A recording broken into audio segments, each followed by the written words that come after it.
Welcome to Sacrilegious Discourse. I'm husband. And I'm wife. Together, we're reading the Bible for the very first time. We grew up without religion and wanted to know what all the fuss was about. Well, what have we learned so far? That God is a dick, and apparently some people believe in talking donkeys. We're not trying to pass ourselves off as experts. Nope, we're just reading the Bible for the first time and giving our first take reaction. If you'd like to join us in this venture, you might consider starting at episode 1. Otherwise, jump in wherever you like. All right, let's go read the Bible. Yeah, let's get to it.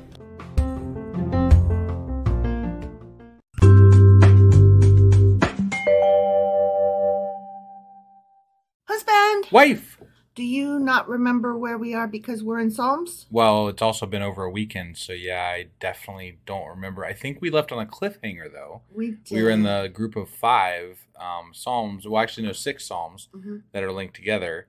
One was earlier, and then these 5 are together, but these are the last 3 we're doing today? Correct. And they're miktams, and we don't really truly know what that means, except kind of maybe a little bit. Right.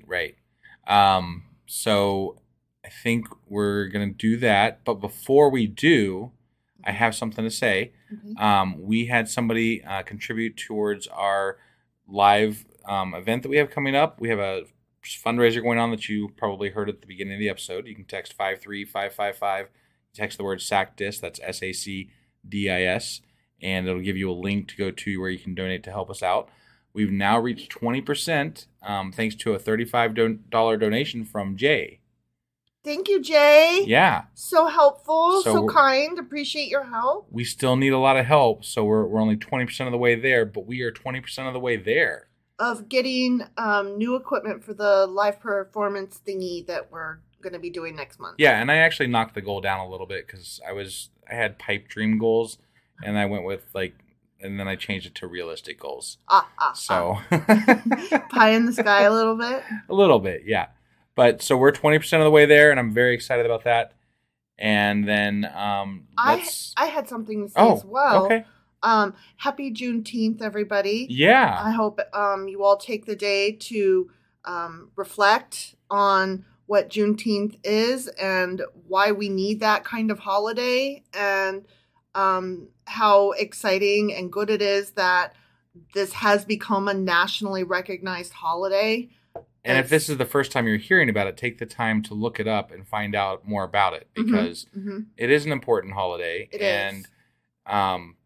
It's not, I know, even though we all want to be the best, some of us don't know what this is and why it is. So, sure. That's just a thing. June 19th is the last day that the people who were still enslaved, that should have been freed, finally got the message that they were freed. Right. And so it's just a really, really good thing to celebrate, but it's also a somber thing to reflect on.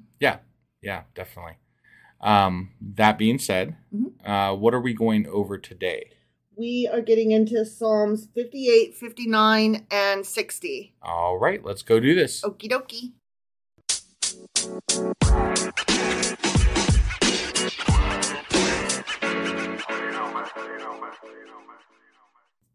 Okay, so we are doing Psalms 58, 59, and 60. Yep. So I'm going to start with Psalm 58. Okay. Which is for the director of music, to the tune of Do Not Destroy. Do not destroy. Do not destroy. Do not destroy. Do not destroy. Do not destroy. I don't think that's how it goes.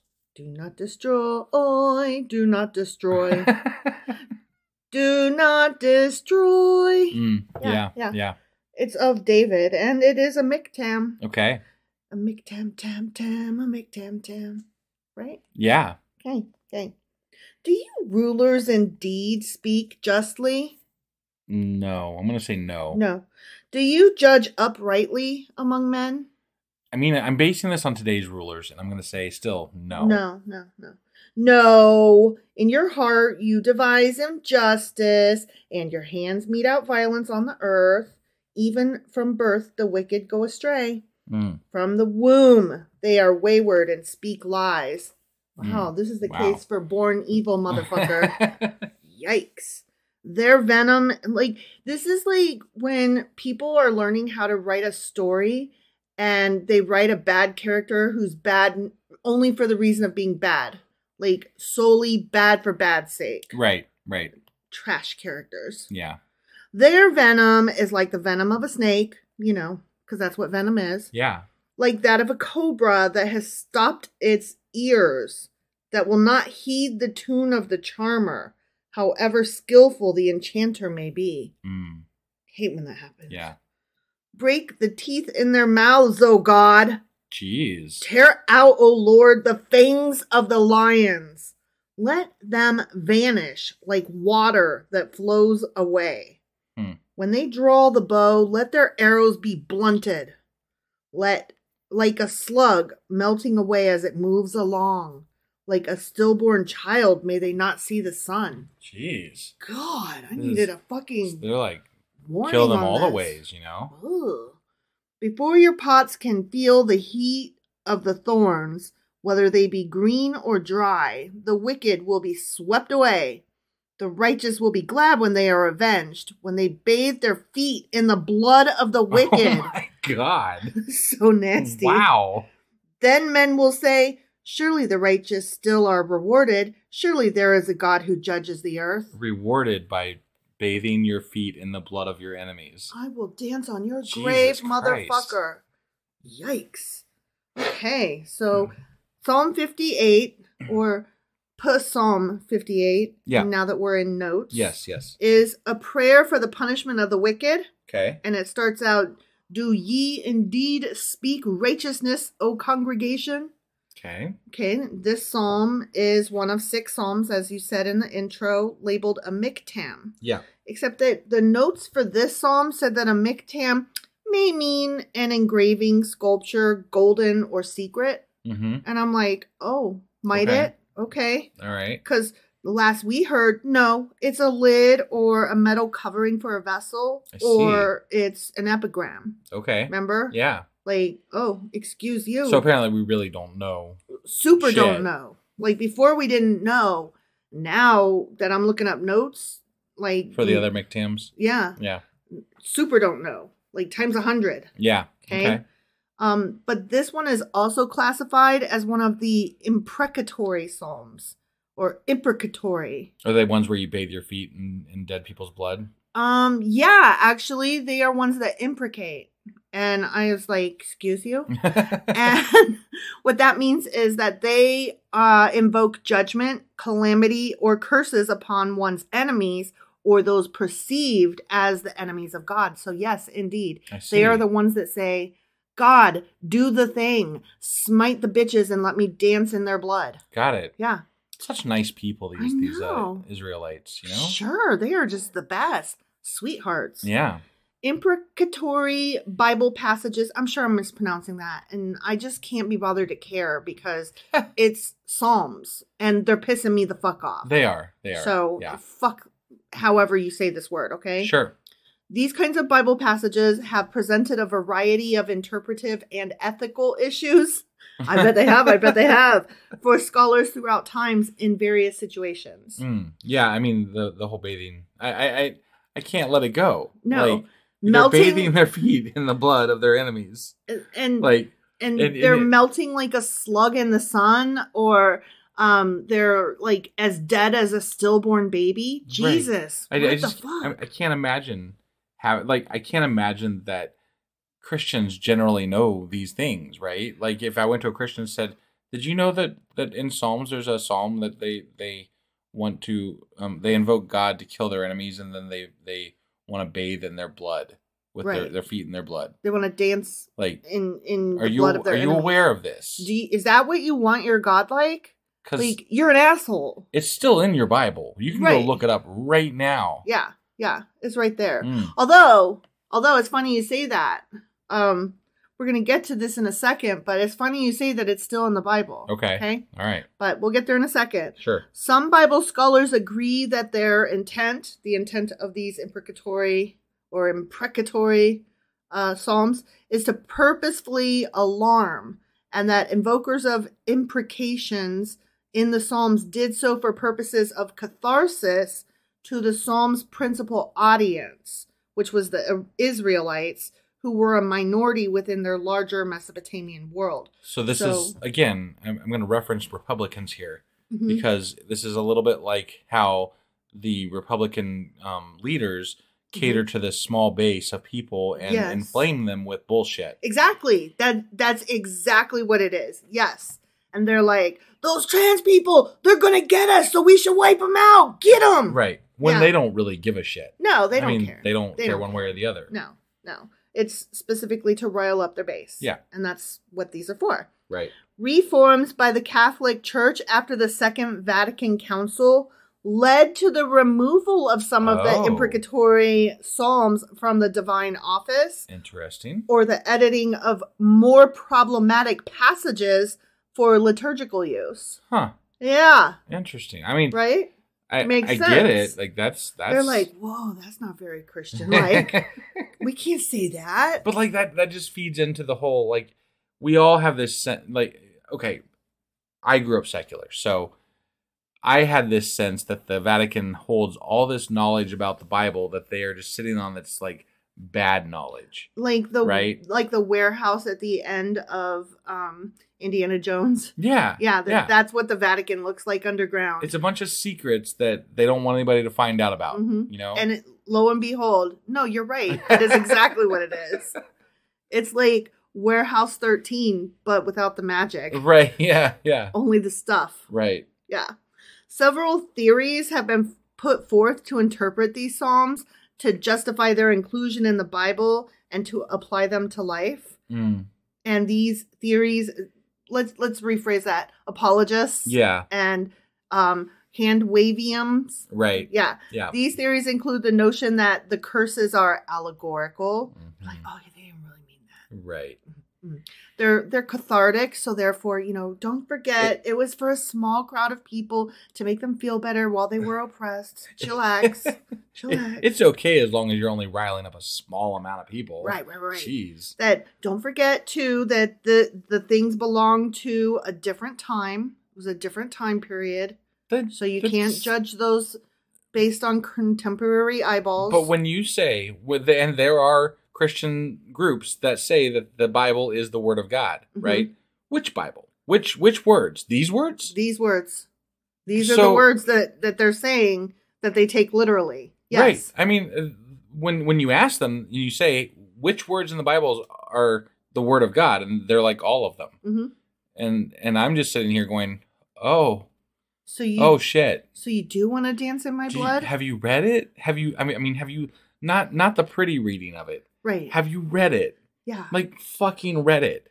Like, I want to ask my dad, you guys, have you read the part where you're supposed to, like, beg God to kill me and tear me apart so that you can dance in my blood? Like, is that some of the stuff you take literally? Because I worry, I worry. Do I need to be concerned? Because, you're having us over for dinner and, like... And one of these times, are we just going to be dinner? Because it's starting to not look good. Our kid identifies as trans. Are you like gonna, chop us up and dance in the blood of our bodies? Yeah. Yikes. Other ways that they excused them was that they were spells, they were prophecy, they were words of the Messiah, or they were expressions of dependence. The fuck? I don't even know what any of that means except ridiculous. Words of the Messiah? What? Yeah. If I cared more about the Psalms, I might want to dig into some of those. But as it stands, it's more like a footnote of bullshit. Footnote of bullshit. I like that. Yeah. So this Psalm 58, is a companion piece to Psalm 57, which I don't know if you recall, had some similar language in it. Right. And that one also describes David's difficult relationship with Saul. And in Judaism, this is fun. Speaking of like spells or whatever. Yeah, that one threw me off too. Spells. Okay. In Judaism, the entire chapter, it can be recited as protection from an aggressive dog. Yeah, I was like, wait, what? What? I mean, okay. So there's Jewish spells apparently. Oh yeah, that falls under Kabbalism. Oh yeah. All that stuff. Okay. Yeah. So let us not forget that magic is real and God is a dick. Right, Okay? right. Okay. So now we're going to read Psalm 59. Okay. For the director of music to the tune of Do Not Destroy of David. Okay. A miktam. Got it. When Saul had sent men to watch David's house in order to kill him. Okay? Yeah. Okay? Yep. That's all in the super text. Right, right. Deliver me from my enemies, O God. Protect me from those who rise up against me. Deliver me from evildoers and save me from bloodthirsty men. The end. Just kidding. But they were just the bloodthirsty. They were the bloodthirsty people in the last one. Dancing in blood. If you do bad first, then it doesn't count because you were just trying to make sure that the other one can't do it. Plus, God's good with it. Mm-hmm. Like, it's okay by God, apparently. Yeah. Okay. See how they lie in wait for me? Fierce men conspire against me for no offense or sin of mine, O Lord. I've done no wrong. Yet they're ready to attack me, and I can't fucking imagine why. These people are awfully good judges of their own righteousness, you know? What's that called when you see in others the evil that you are? Right. Yeah. Isn't that something... narcissism? No, not narcissism. Oh. Projection. Oh, yeah. Projection. Okay. Yeah. Arise to help me. Look on my plate. O Lord God Almighty, the God of Israel, rouse yourself to punish all the nations. Show no mercy to wicked traitors. Salah. Yeah, don't show mercy. Salah, Jesus. babe. Salah. Yeah, I wouldn't want God to be merciful or anything. No mercy. God's not merciful. Yeah, no mercy. Wait, what? They return at evening snarling like dogs and prowl about the city. Like, this is dehumanizing. Yeah. And if you dehumanize something, then you don't have to show it mercy because mercy is only for people. Right. Not well, that's what worries me dogs. about. That's what worries me about today's culture is that they are dehumanizing people who are different from them. Yeah. Yeah. See what they spew from their mouths. They spew out words from their lips, and they say, "Who can hear us?" But you, O Lord, laugh at them. You scoff at all those nations. Yeah, you do. Okay. Oh, my strength, I watch for you. You, O God, are my fortress, my loving God. God will go before me and will let me gloat over those who slander me. But do not kill them, O Lord, our shield, or my people will forget. In your might, make them wander about and bring them down. For the sins of their mouths, for the words of their lips, let them be caught in their pride. For the curses and lies they utter, consume them in wrath. Consume them till they are no more. Eat them all. So eat them, God. Instead of just killing them, he wants to ruin them to utter ruin. Yeah, and make it hurt. Right. Make it hurt. Kill those sons of bitches real good. Right. Yeah. Okay. Yeah. Then it will be known to the ends of the earth that God rules over Jacob. Salah. Yeah. They return at evening, snarling like dogs, and prowl about the city. They wander about for food and howl if not satisfied. Those scurvy dogs. But I will sing of your strength. In the morning I will sing of your love. For you are my fortress, my refuge in times of trouble. O my strength, I sing praise to you. You, O God, are my fortress, my loving God. Is God his fortress? And loving. And loving. He's so kind. Yeah, I don't. He's not pretty. That's not the impression I get. God's pretty. He's sweet and soft. He's like unicorns and sunshine, lollipops, and rainbows. You know, like sprinkles on cupcakes. Right. He's cute. God's so cute. Puppy dog tails. That kind of stuff. Yeah.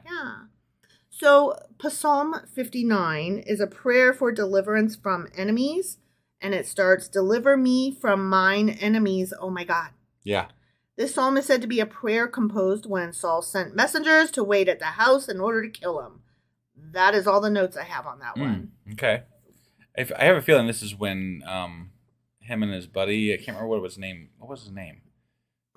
That they were like bestie? best of friends, you know? Yeah, what was that guy's name? But I feel like this is when they snuck him out and, you know, all that kind of stuff.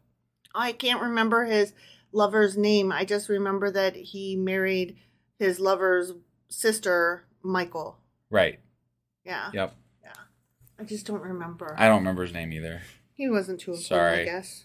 I mean, I'm so bad with names. Right. I can't. Right. Sorry. Okay, ready? Psalm 60? I'm ready. Here we go, and this ends the Mictams. Okay. Okay? Yep. For the director of music, to the tune of The Lily of the Covenant. Oh, okay. So you can destroy this one. It's a Mictam of David for teaching when he fought Aram Naharaim and Aram Zobah, and when Joab returned and struck down 12,000 Edomites in the Valley of Salt. Okay. Okay? Yeah. Here we go. Excuse me, you have rejected us, O God, and burst forth upon us. You've been angry. Now restore us. Yeah. Okay? Yeah. Okay? You have shaken the land and torn it open. Mend its fractures, for it's a quaking. It's a quaking. Was it an earthquake, I wonder? It's a Godquake. Godquake. Mm-hmm. Got it. You have shown your people desperate times. You have given us wine that makes us stagger.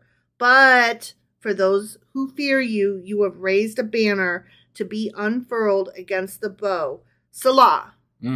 Okay? Isn't wine supposed to make you stagger? I mean, it makes me stagger. You want some good alcohol content in there, right? That's the whole point. It makes me stagger good. Right.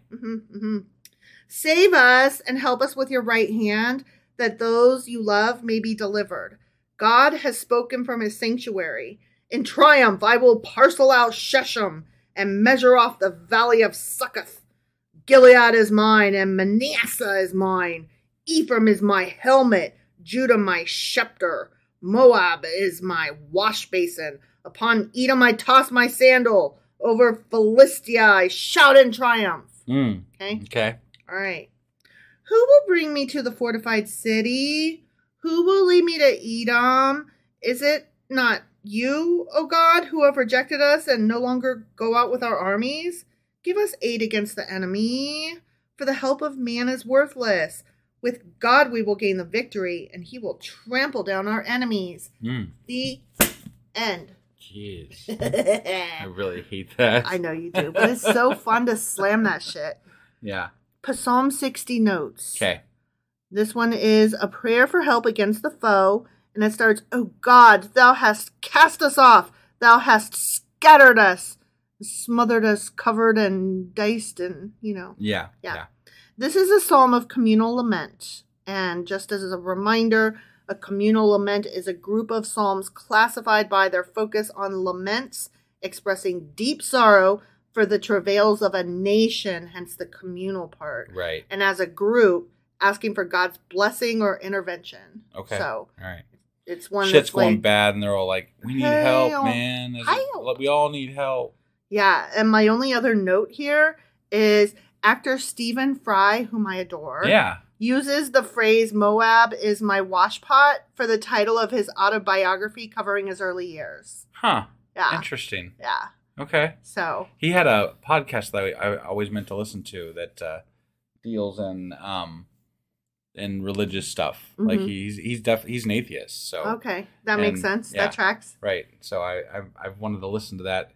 I also wanted to reach out to him, like see if he'd come on our freaking podcast. It'd be amazing. He's so awesome. He's so awesome. He's hilarious. Like I could just listen to him read the phone book, Yeah. Like he's just funny. Right. He's got a great voice. Yeah. I love listening to him speak. I mean, obviously it's the accent, but on top of that, he's got a great voice. Yeah. Plus, he'd totally make our podcast. Well, obviously. Obviously. Be stars overnight, man. Yeah. Be amazing. Yep. So Steven, if you're listening, you're welcome. 100%. Always invited. Yeah, always invited. 100%. Sir Fry, yeah. you may come on anytime. Yes, for sure. Yep. Totally. All right. So that was our Psalms for today. And what are we psalming tomorrow? Tomorrow we'll be covering hypothetically, like I haven't looked at it yet. So right. Assuming that it's normal, 61, 62, and 63. Awesome. All right. Well, we will see you guys tomorrow. Yep. Bye.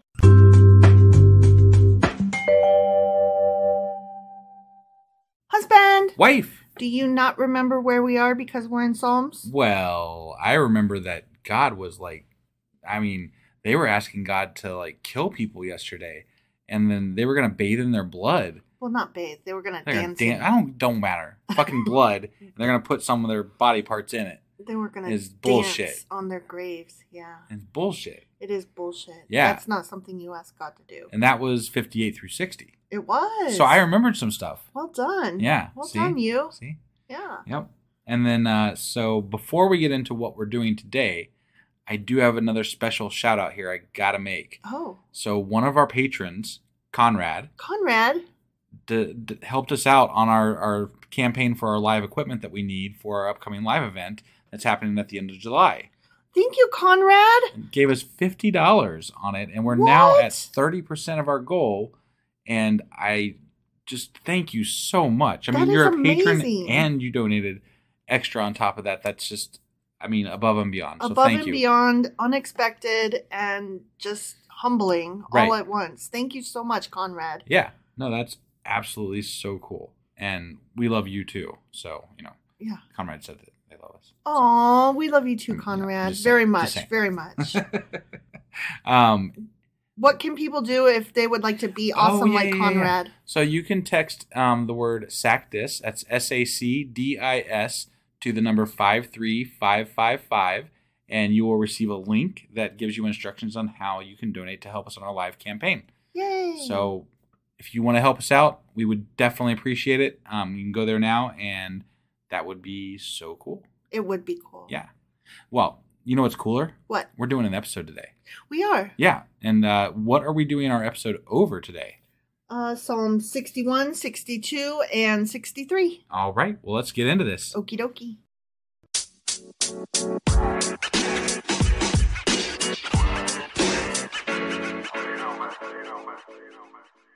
All right. So we're out of the MICTAMs. Yeah. Back to just normal. Damn it. No more MICTAMs. I know. I'm so disappointed. What you gonna do? In no way whatsoever. Psalm 61. Okay. For the director of music with stringed instruments of David. Because aren't they mostly all? Like 90% of these are David, yeah. Yeah. Nobody else David is cool. was a very prolific writer, apparently. I guess. Whatever. Something like that. I don't know how I feel about that. I don't know how I feel about it either. Hear my cry, O God. Bah! Listen to my prayer. From the ends of the earth I call to you as I... No, wait, stop. From the ends of the earth I call to you. I call as my heart grows faint. It's called bullshit. They don't even know where the ends of the earth are. Just ask a flat earther. They'll tell you. Lead me to the rock that is higher than I.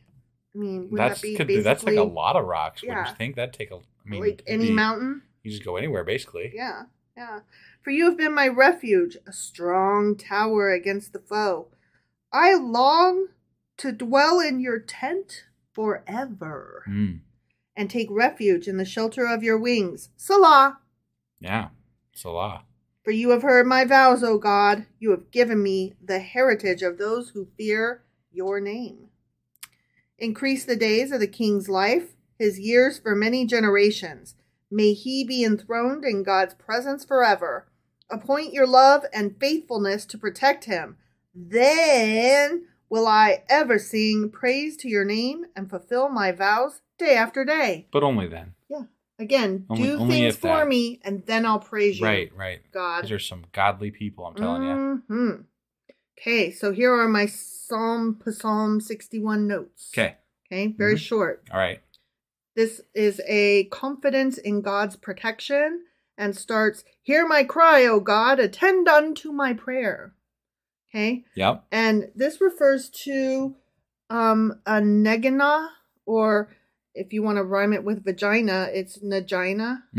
Okay. That's more fun. Sure. Which is a stringed instrument. So it didn't say that in our interpretation, but I'm guessing like the King James, it doesn't say with stringed instruments. It says with nagina. Okay. Vagina. Sure. Yeah. And this psalm is the prayer of an exile. Okay. That's all. That's all I got. That's all you got, huh? That's all I got. Okay. Boring. Yeah. Sorry. Whatever. I don't know what to tell you. Yeah. It ain't all that. Nope. Okay, moving on. Psalm 62. Okay. For the director of music for Jeduthun. And And I'll come back to that in a minute. Okay. A psalm of David. Okay. My soul finds rest in God alone. My salvation comes from him. He alone is my rock and my salvation. He is my fortress. I will never be shaken, but I will be stirred. You know, it strikes me that a lot of these are probably written by the same person because the same words just pop up throughout all Rock, of these. Refuge, Fortress. Yeah. It's just it's the same shit. I can't believe you didn't laugh at shaken, not stirred. Stirred, not shaken. No, I'm sorry. I mean, you just pretended I didn't say it. I did. You're such a schmuck. Yeah, I am. How long will you assault a man? 5 years. Oh. Wow. It's like you had that waiting. I was playing like word association. And I heard how long, and I picked a number, and I was like, I'm going to go with it. I'm going to go with it. Okay. Would all of you throw him down? This leaning wall, this tottering fence? They fully intend to topple him from his lofty place. They take delight in lies. With their mouths they bless, but in their hearts they curse. Weebles wobble. Salah. Weebles do wobble, but they don't fall down. No, they don't. Find rest, O my soul, in God alone. My hope comes from him. He alone is my rock and salvation. And my salvation. Yes. He is my fortress. I will not be shaken. My salvation and my honor depend on God. He is my mighty rock. Rock, yeah. My refuge. Yeah. Trust in him at all times, O people. Pour out your hearts to him, for God is our rock. Refuge. Refuge. Oh, sorry, my bad. Salah. I picked bad. Salah. Salah. Salah. Low-born men are but a breath. The high-born are but a lie.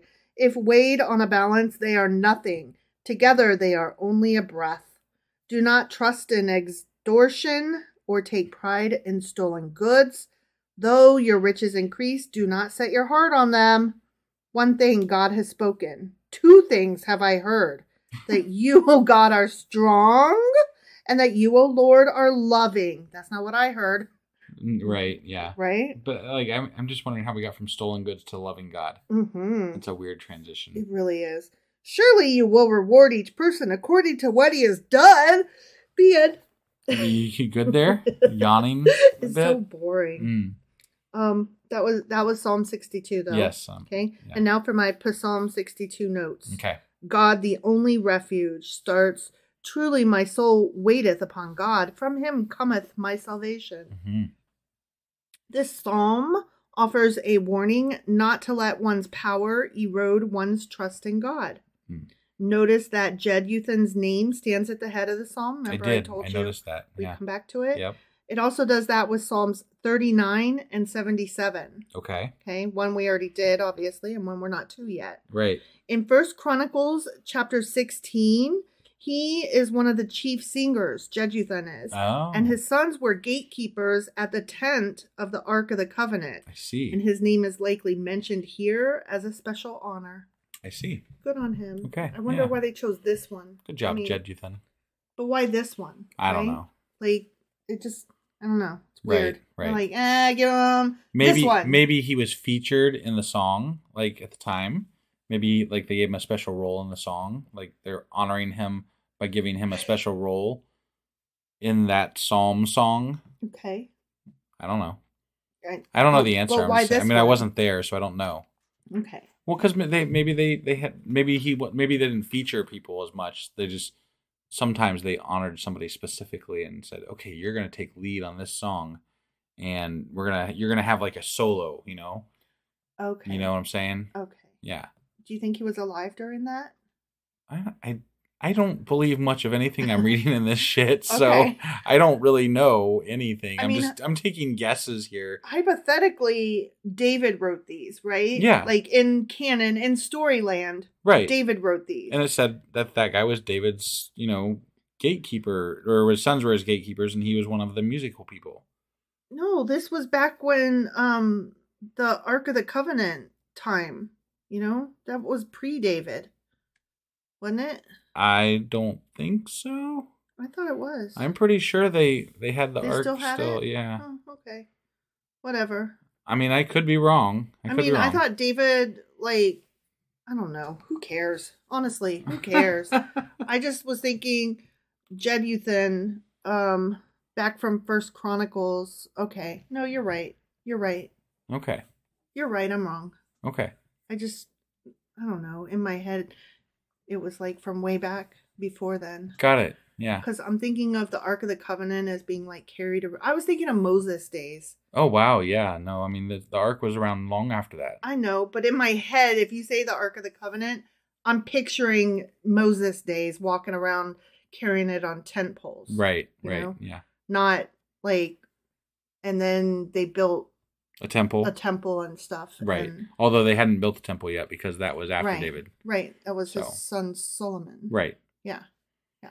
So that's why it was less prominent a feature. It was more about the people and less about the ark. Got it. You know? Mm-hmm. Whatever.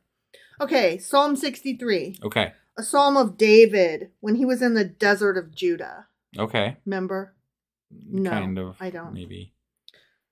Oh my gosh. Our snake was crawling around on the top of his cage and then he just like rolled over and fell back. He does that quite a bit. Yeah. He thinks that he can balance on the lip. And then he falls. And then he falls. And it's like, my guy. Right. You can't do that. He's going to be pretty big. He's as long as the terrarium. He needs a longer terrarium. He does. But he curls around himself quite nicely, though. He does. Sorry, that was so distracting. He fell, and I was like, what? Oh, there he goes again. Right. There he goes. Anybody that's curious, our snake's name is Dwight. He is Dwight. Yeah. Yeah, because he's a yellow corn snake. He is. And Dwight Schrute is cool. Well, also the name Dwight, kid found out Dwight in Dutch, I think. Oh, yeah. Mark means yellow, and right. he's a yellow corn snake. Yeah, so it was perfect. Yeah, it was absolutely. We had a thing perfect. for when we got him. There was a thing for.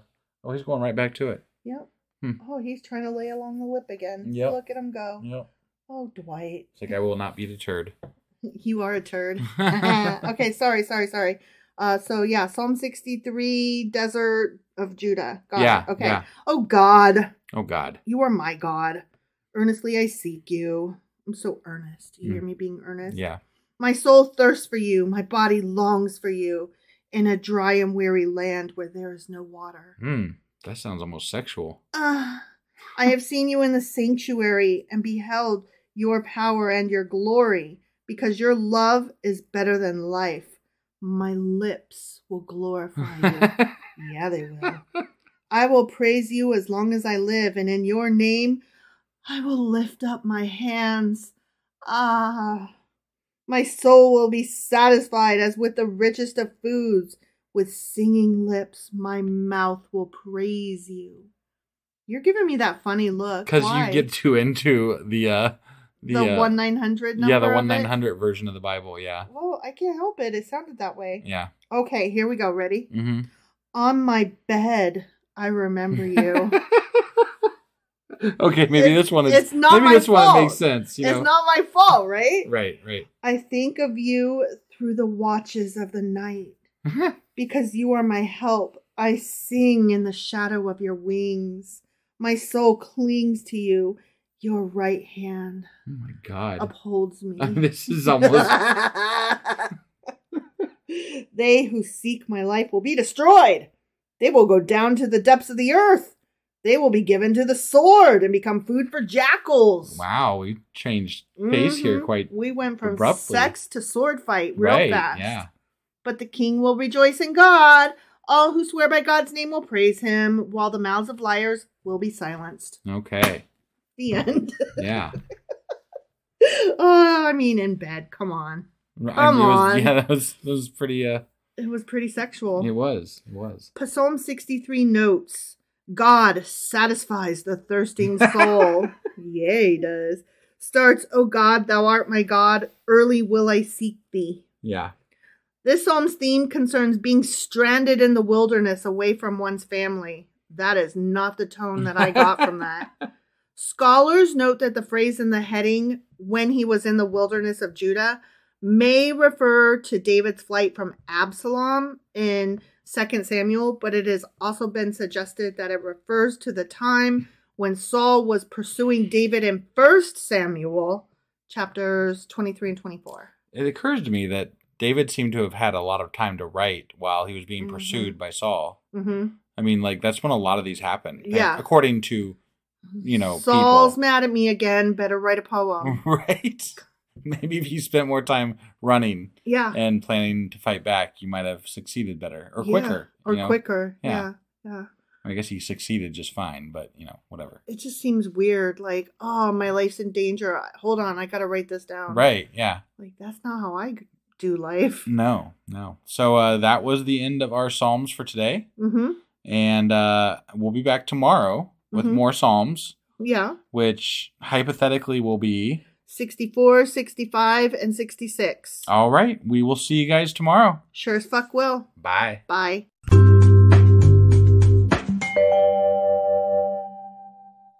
Husband. Wife. Do you remember not where we are because we're in Psalmas? No. I have no idea what's going on. Here's the thing.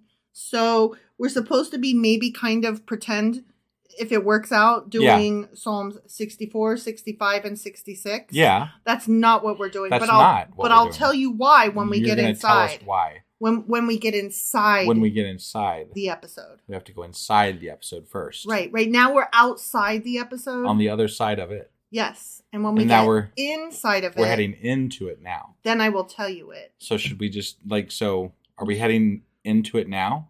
Or are we waiting? Do you want me to tell you what we're doing? And then I'll tell you why when we get inside. Yeah. Tell us what we're doing, and then we can find out why later. Okay. So on the inside, today we will be covering Psalms 64 and 69. Wait, what? Seriously? For reals. 64 and 69. Yes. We're skipping around? I will tell you why when we get inside. This is too weird. I will tell you why when we get inside. It's almost like it's kind of fucked. It might be a little fucked. Yeah. Yeah. All right. But remember, it's because, you know how we break them up and I don't really know until we get into it how they're going to break up? Yeah. Oops.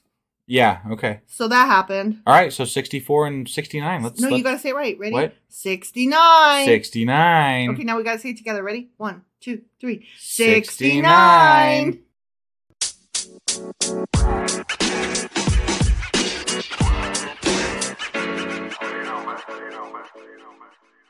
All right, so we're going to start off like normal, and we're going to just start where we start, which is Psalm 64. All right. Okay? Yeah. And I'll tell you the rest later. Yeah. When we're inside. When we're inside of, yeah. Yeah. Okay? Yep. So, Psalm 64. For the director of music, a Psalm of David. I'm shocked. Did you prepare your shock face?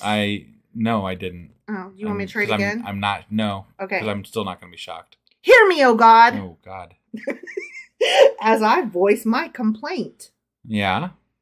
Protect my life from the threat of the enemy.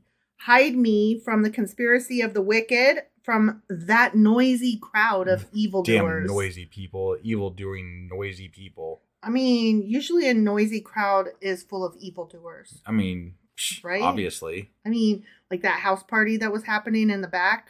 They're obviously evil. They were evildoers. Yeah. Not just kids out having fun. No, that was not a graduation party. That was evil. Positive of it. Yeah. It was a noisy crowd of evildoers. Definitely. Psh. They sharpen their tongues like swords and aim their words like deadly arrows. Oh, man. You know, them evildoers. They they shoot from ambush at the innocent man. Hmm. They shoot at him suddenly without fear. Boom! With words? Yeah. With sharp tongues? Yeah. That sounded like a wet tongue. It didn't sound like a sharp tongue. It was sharp and wet. Mm. It was wet because of all the blood from how much I sliced you up with my word. Are they going to dance in that blood? They are. Okay. How'd you know? Because God, or they said so. They did say so in one of those other psalmies. Right. They encourage each other in evil plans. More of this paranoia. Yeah. They talk about hiding their snares. They say, who will see them? They plot injustice and say, we have devised a perfect plan. For injustice. Yeah. Surely the mind and heart of man are cunning. Surely. People aren't just trying to fucking live and pay their bills. No, they're all out to get you, man. They're gonna get you. But God will shoot them with arrows. Suddenly they'll be struck down. He will turn their own tongues against them and bring them to ruin. Boom. Yeah. All who see them will shake their fists in scorn. You can't see me right now, guys, but I'm shaking that fist. My fist is shaking. Mm-hmm. Okay? All mankind will fear. They will proclaim the works of God and wonder what he has done.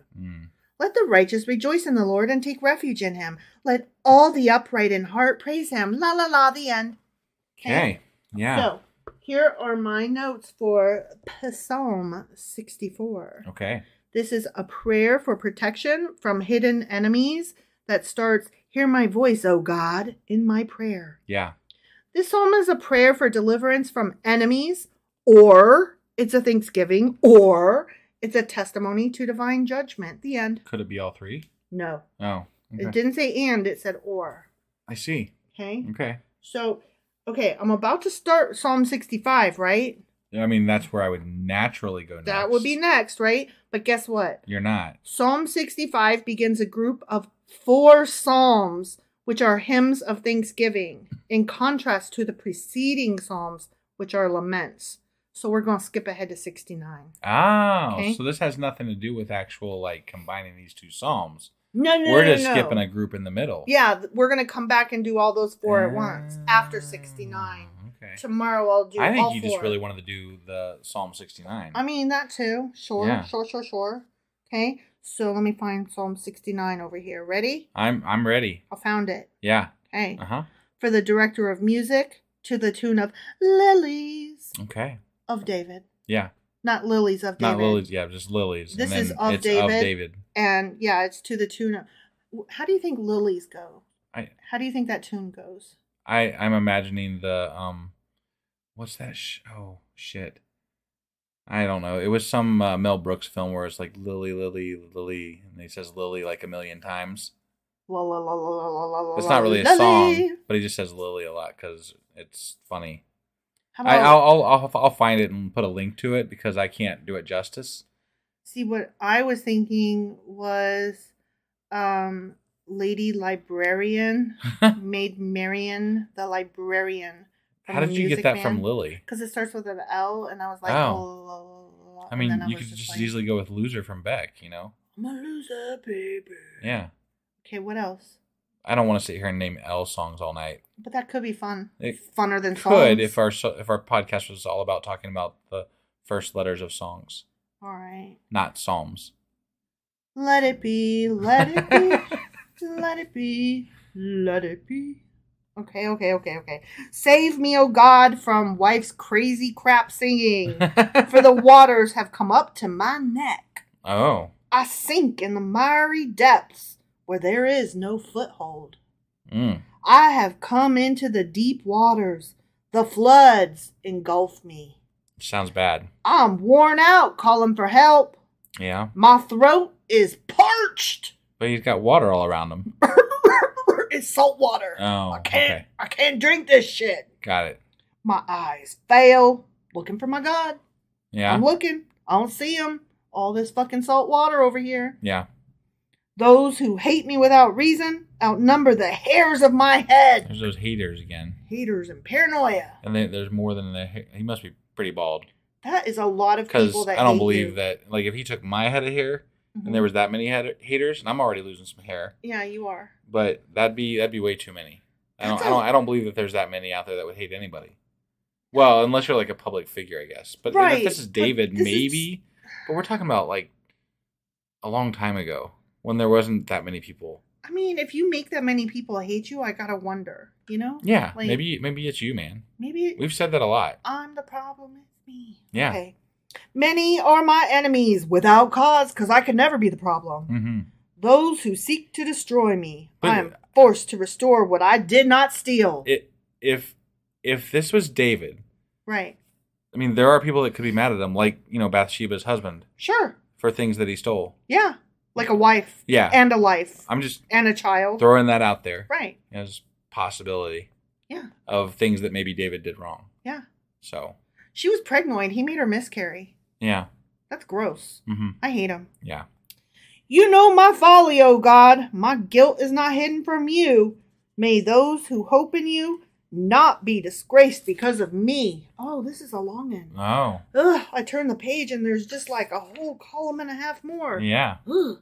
O Lord, the Lord Almighty, may those who seek you not be put to shame because of me, O God of Israel.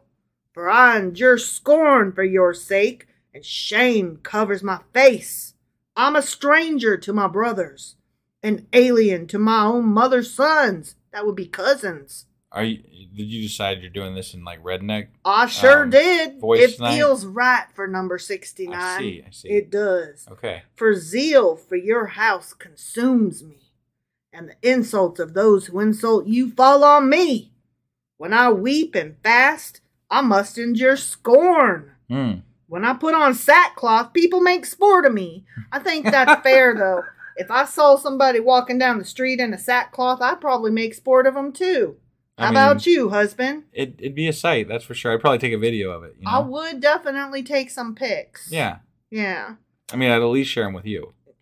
We would probably post them online. I mean, maybe, yeah. We probably would put them on our Twitter. It depends on how ridiculous it was. Look at this fool over here in a sackcloth. Must be a Christian. Especially, I was going to say, if they had some Christian shit on it, that would be, yeah. Yeah. Those who sit at the gate mock me, and I am the song of the drunkards. Do you think we could start a good business to, like, creating sackcloths for Christians? Oh, my God. Like, you know, for them to wear, like maybe a stylish sackcloth, right? And especially if you like emphasize that if they rip here, like this is where it tears easily. Yeah, right. You know what I mean? Like you got to set it up so that you can rip, like, because you got to rip them because you're so distraught over whatever you're distraught over. Yeah, whatever it is. Yeah. But I pray to you, O Lord, in the time of your favor, in your great love, O God, answer me with your sure salvation. Rescue me from the mire. Do not let me sink. I'm drowning. Remember, don't forget, I'm drowning. In the muck and the mire. In the mire, in the muck. Yeah. In the deep blue sea. In the bottom of the deep blue sea. I can't sing that song. It goes too low. Damn it. Deliver me from those who hate me from the deep waters. Do not let the flood waters engulf me, or the depths swallow me up. Or the pit close its mouth over me. Those damn pits. I hate those pits. Yeah. Leviathans and whatnot. They get in that water and them gator teeth, they just tear me up. Yeah. Answer me, O Lord, out of the goodness of your love. In your great mercy, turn to me. Do not hide your face from your servant. Answer me quickly, for I'm in trouble. Right here in River City. Come near and rescue me. Redeem me because of my foes. Don't redeem me because I need you to redeem me, because of them assholes over there. Yeah. Yeah. Right. You know how I'm scorned, disgraced, and shamed, you know? You know. Yeah. All my enemies are before you. Scorn has broken my heart and has left me helpless. Stole my dog and my pickup truck too, damn it. I looked for the sympathy, but there was none. For comforters, but I found none. They put gall in my food and gave me vinegar for my thirst. That sounds horrible. I hate gall and vinegar. Right? What's gall, though? Gall, like gallbladder, maybe? Like bile. Okay. Like when you throw up and you got bile. Maybe that's gall. Maybe. I don't know. Okay. All right. But vinegar to drink is just sounds like that's garbage. Not good. That's not good. I mean, it's good if you want to like put it down your drains to help. Right. Or if you got some moldy or musty clothes. Yeah. Like, one time my sister's oldest kid went scuba diving, and then when she was done scuba diving, she just packed all her clothes up in the bag for the rest of the weekend. So they sat there moldering. My sister was like moldering. Yeah. Yeah. That's a word. That's a word? Okay. Yeah. I don't think I've ever heard it used before. MOULDERING. Moldering. Got it. You can molder. Okay. Yeah. So they just sat there moldering, and so when she got home, my sister was like, "Dear God, help! This shit stinks. How?" And I was like, "Wash it a few times with vinegar; it'll take it right out." And it did. It did. Now, see, what also she could have done is thrown that shit away and taught her kid a lesson. Right. That would have been an alternative method. Yeah. Right.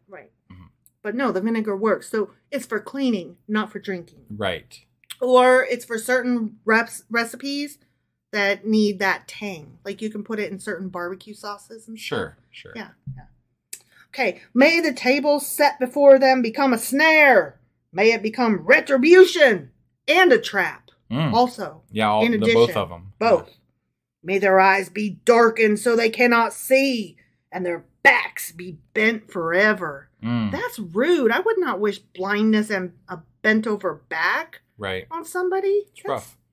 I hate these people. I mean, I'm not sure which is worse, wishing them disfigurement the rest of their life or death. You know, like either way, both of them are shitty. How about just wish them good luck and good fortune and go far away? Right, yeah. Right? Go be happy over there far away from me. Right, just leave me the fuck alone. Yeah. That's all we really should be wishing for. That's really what I want. Yeah. And the best way for you to leave me the fuck alone is to be really, really happy, healthy, and just and not over near there. Me. Not near me. Right. Yeah. Okay. Pour out your wrath on them. Because I'm a Christian, you know. Well, I mean, right now I'm just a Jew, but later on I'll be a Christian quoting this shit. Right. And then I will say, pour out your wrath on them. Let your fierce anger overtake them. May their place be deserted. Let there be no one to dwell in their tents. Ooh, he's wishing them loneliness. Yeah. That's mean. He's wishing just about every bad thing, it sounds like. Stab them, cut them, hurt them, slice their tongue off, stick a pineapple up their butt. For they persecute those you wound and talk about the pain of those you hurt. Charge them with crime upon crime. Do not let them share in your salvation. May they be blotted out of the book of life and not be listed with the righteous. Don't you forgive them. Yeah. That's what he's saying. But they've said before that you can be forgiven. Don't you do it, God. If you ask for it. Hey, God, don't you forgive them. Don't you do it. Right. I'm mad at them. They suck. Yeah, and you should definitely listen to David more than, you. Yeah. So. Yeah. Right? Amen. That's how that works. I'm in pain, and distress. Okay. May your salvation, O God, protect me, not them, me. Right. I need it more than they need it. Yeah. Because I'm David. And I got pickup. Pickup truck. I got pickup truck. And you know what's hanging from the back of my pickup nuts. truck? Truck nuts. Yeah. You named it in one. Also got that Christian fish on the back. Not that ugly one with them legs. We don't believe in no evolution. Right. You got a gun? I got a gun rack. Is it like mounted on the back window? I got a gun rack. Yeah. Yeah. Probably keep bullets in the gun, even. I do. You know what? I got no safety. There's no such thing as safety. I don't believe in that safety bullshit. You just say your prayers, mister. Yeah. I will praise God's name in song, right as I'm shooting everybody up, and glorify him with thanksgiving. Yeah. Thank you for doing good on me and shit on them. That's awesome. Right. This will please the Lord more than an ox, more than a bull with its horns and hoofs. The poor will see and be glad. I thought you blinded them, poor folk. No, not the poor, the evil. Oh, the evildoers. Yeah. For a second, I thought they were saying that the poor were evil. I mean, some of them might be, but not all of them, apparently. Sometimes. Depends on the psalm. Sure. You who seek God, may your hearts live. Bless your heart. The Lord hears the needy and does not despise his captive people. Let heaven and earth praise him. The seas and all that move in them. For God will save Zion and rebuild the cities of Judah. Then people will settle here and possess it. The children of his servants will inherit it. And those who love his name will dwell there. The end. Okay. Motherfucker. Yeah. Okay, now I can drop that fake ass Thank accent. God. Okay, well, I'm sorry. That was too long to read seriously. Yeah, that was too long. I had to give it some fun. Yeah. I'm sorry. Right. That's what I do. Yeah. You know, if you wanted somebody else to read it, you could have voted for that. Nobody voted for it, so I didn't know that there was a vote happening. There could always be a vote. Could there? I didn't say. I'm the only other person here. Okay, me and you ready? Yeah. Raise your hand if you want husband instead of wife to read it. Oh, I don't even want that. See? There you go. Those are your options. That's not good. Wife does as she does, or husband does it? My wife does do what she does. That's right. She sure as fuck do. Yeah. Okay. Psalm 69 notes. Yep. This is a cry of distress. It's something. Yep. And it starts, Save me, O God, for the waters are come in unto my soul. This psalm is quoted or referred to in several places in the New Testament. There was a whole list of them, and I did not write that list down because A, we're not there yet, and B, I just don't fucking care, and it's so goddamn long. And if it's relevant, we can cover it when we get to those places in the New Testament. If we feel like Maybe. I just can't. Sure. But I am going to say something about verse 15. Okay? Yeah. Let not the deep swallow me up is inscribed on the reverse side of the gallantry medal issued by the Royal National Lifeboat Institution, which is the lifeboat service of the UK and Republic of Ireland. I see. Let not the deep swallow me up. I mean, that's fair. That's a good motto thing. Yeah. Yeah. Especially for somebody on a boat, you know? Yeah. I'm on a boat. I get it. I'm on a boat, motherfucker. I fucked a mermaid. And now if they don't know the reference you're making, they're just like, what in God's name is going on with Wife right now? It's a song. Look it up. That's all I'm going to say. It's definitely a song. And those are the lyrics in it. Not all the lyrics. Those are some of the lyrics in it. They are. And there you go. It's Lonely Island. Yeah. He does sing I Fucked a Mermaid. Actually, I think T-Pain sings. No, T-Pain doesn't sing that part. I don't remember. Somebody fucked a mermaid. Somebody fucked a mermaid. Yeah. That's it. That's all I got. That's all we got. All right. So I think that was more than enough, if I'm being honest. That was definitely more than enough, I think. Yeah. So that was Psalm 64, and also 69. Actually, you are right. I know. Okay. And we are going to be back tomorrow with 65, 66, 67, 68. Because it's a grouping. It's a group. And we'll see you guys tomorrow. We will. Bye. Bye.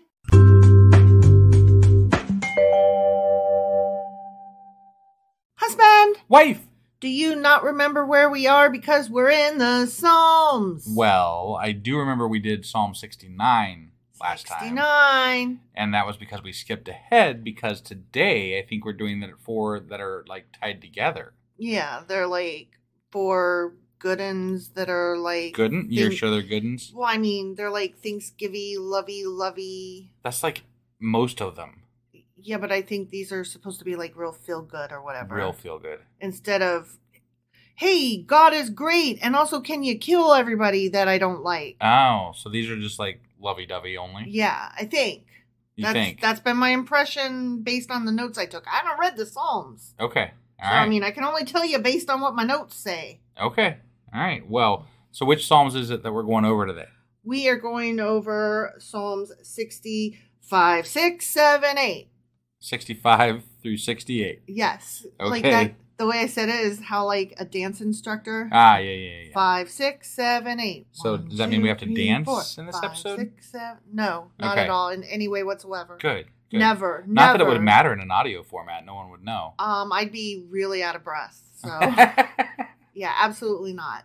That shall never happen. All right. Well, let's go find out about these Psalms. Okay.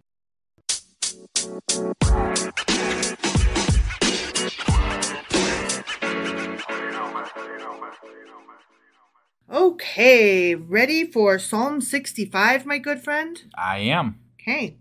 For the director of music, a psalm of David, a song. Song. Got it. Okay. Yeah. Remember, I have to differentiate because between this is psalm and song. Psalm and song. Got it. Because this is an audio format and we can't spell it out so well. Right. Know? And my pronunciation is for shit. Actually, we could spell it out. Okay. Well, one starts with a P and one doesn't. Right. So it's a P psalm of an S song. Oh my God. Anyways, praise awaits you, O God, in Zion. To your vows will be fulfilled. O you who hear prayer, to you all men will come. When we were overwhelmed by sins, you forgave our transgressions.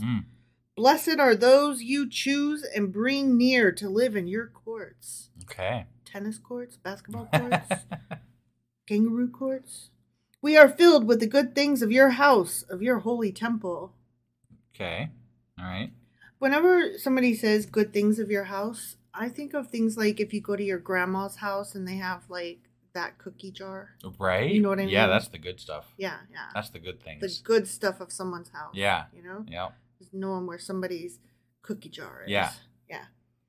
You answer us with the awesome deeds of righteousness, O God our Savior, the hope of all the ends of the earth and of the farthest seas, who formed the mountains by your power, having armed yourself with strength, who stilled the roaring of the seas, the roaring of the waves, and the turmoil of the nations. Those living far away fear your wonders. Where morning dawns and evening fades, you call forth songs of joy. It's amazing that these people that live elsewhere other than, Israel could even function. That they must have been so scared of this God. How did they? How did they? I constantly live in fear of this God. I in don't. no way I whatsoever. Don't. Yeah, no. Right. You care for the land and water it. You enrich it abundantly. The streams of God are filled with water to provide the people with grain, for so you have ordained it.